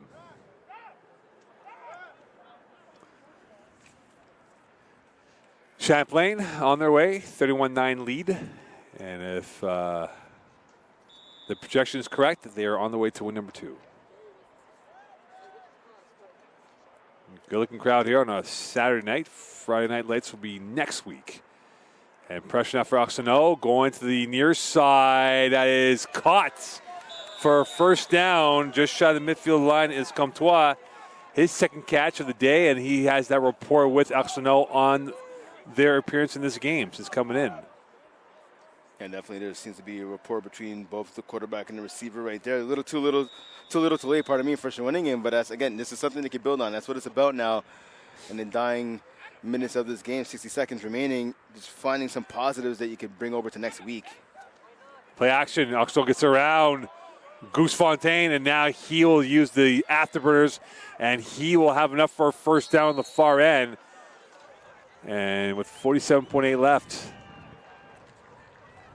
they will set the sticks and keep the clock rolling as he was tackled inbounds. Yeah, you want to see the ball carrier get out of bounds or to at least stop the clock, but unfortunately that's not how it worked out for the Electric. Clock is rolling, 45 seconds left in this ball game, and game ball goes to who, Brent? I think it's pretty obvious. Trey Bentley with his 4 touchdowns, and now a run right there coming up ahead is Pombal. Trey Bentley will probably get the game ball from us on his 4-touchdown effort, the effervescent effort by him today. Yeah, definitely a phenomenal effort by him this evening here, just racking up the touchdowns, 4 on the day, making an impact, obviously as a receiver, but making a huge impact as well on special teams.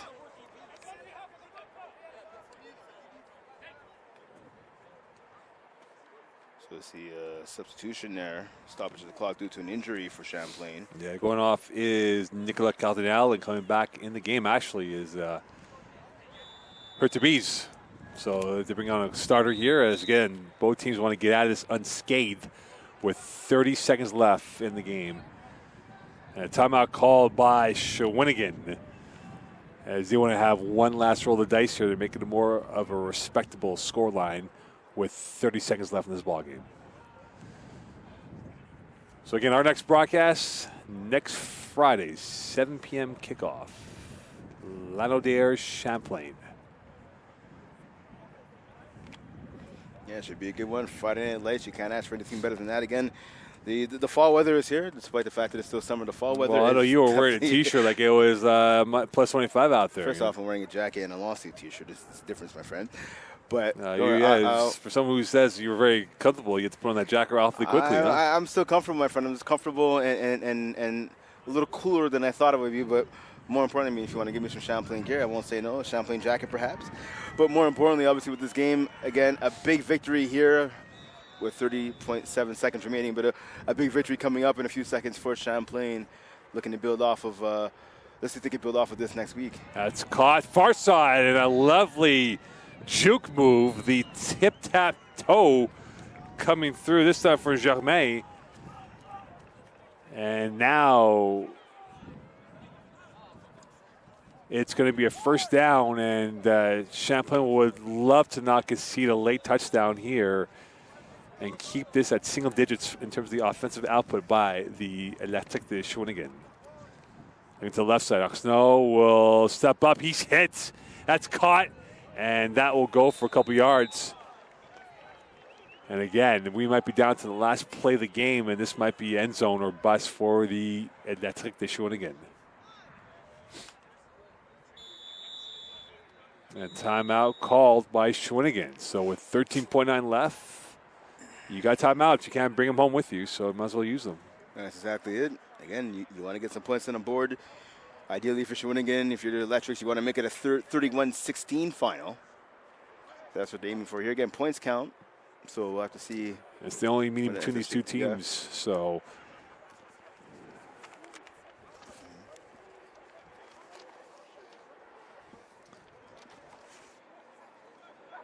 what these teams actually know, they meet up at the end of the regular that's season. right, the end of the season. I beg your pardon. Yes, I apologize. I looked at the schedule incorrectly. So point differential is a factor. So it could be a factor at the end of the season if Shawinigan is able to win the second game, the return game in October. Going to the end zone. This could be a big help. And it's a well-defended play, repelled in the last second by Champlain. This time by Colangelo, the DB for Champlain. Yeah, good job by Colangelo, giving up a little bit of height to the receiver there. Young DB getting his name called right there, making a huge play with the back down on defense right there to keep this a 31-9 game. Damas was the intended receiver, so this, with 8.3 left, this could be the last play of the game. Route 1 is end zone. Swing pass. That's a live ball. And it goes incomplete instead, and the referee blows it dead with 4 seconds left. And it'll be third down, and now fourth down, and this is the last play of the game here. Could Champlain hold serve and not give up any more points? Up by a score 31-9.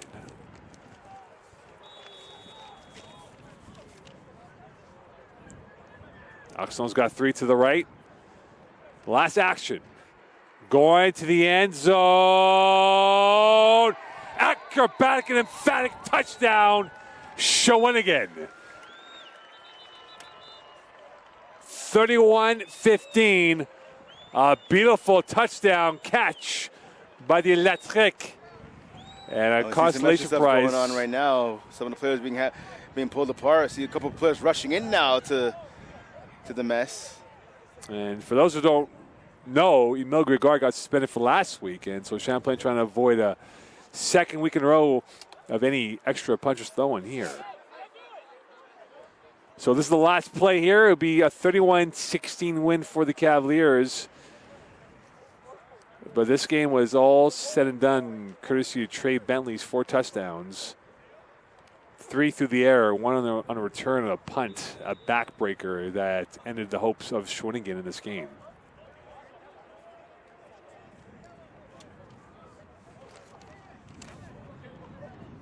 And they go for the 2-point converts, so.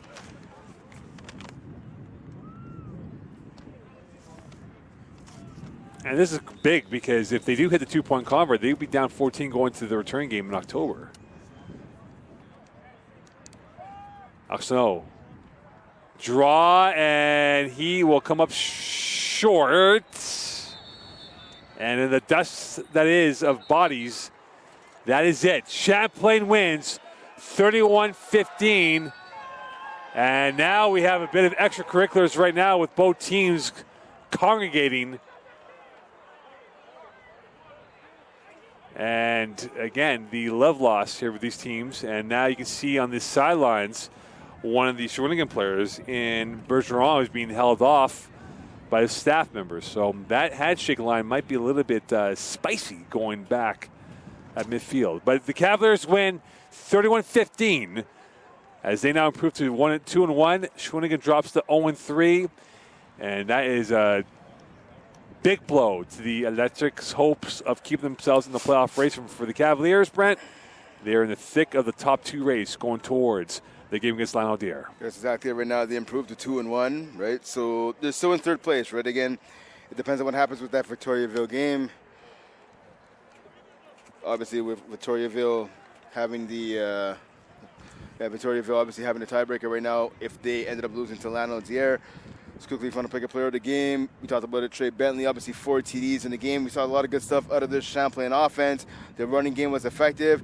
Congratulations to Emerson Peterkin in his first start here at home, getting the W. And quickly about this Champlain defense, 2 INTs, a number of pressures, a couple of sacks. You got to like what you saw out of this Champlain defense here this evening. Big win for the Cavaliers. They win 31-15. We'll be back next Friday for the game against Lanaudière. We'll see you soon. Bye for now.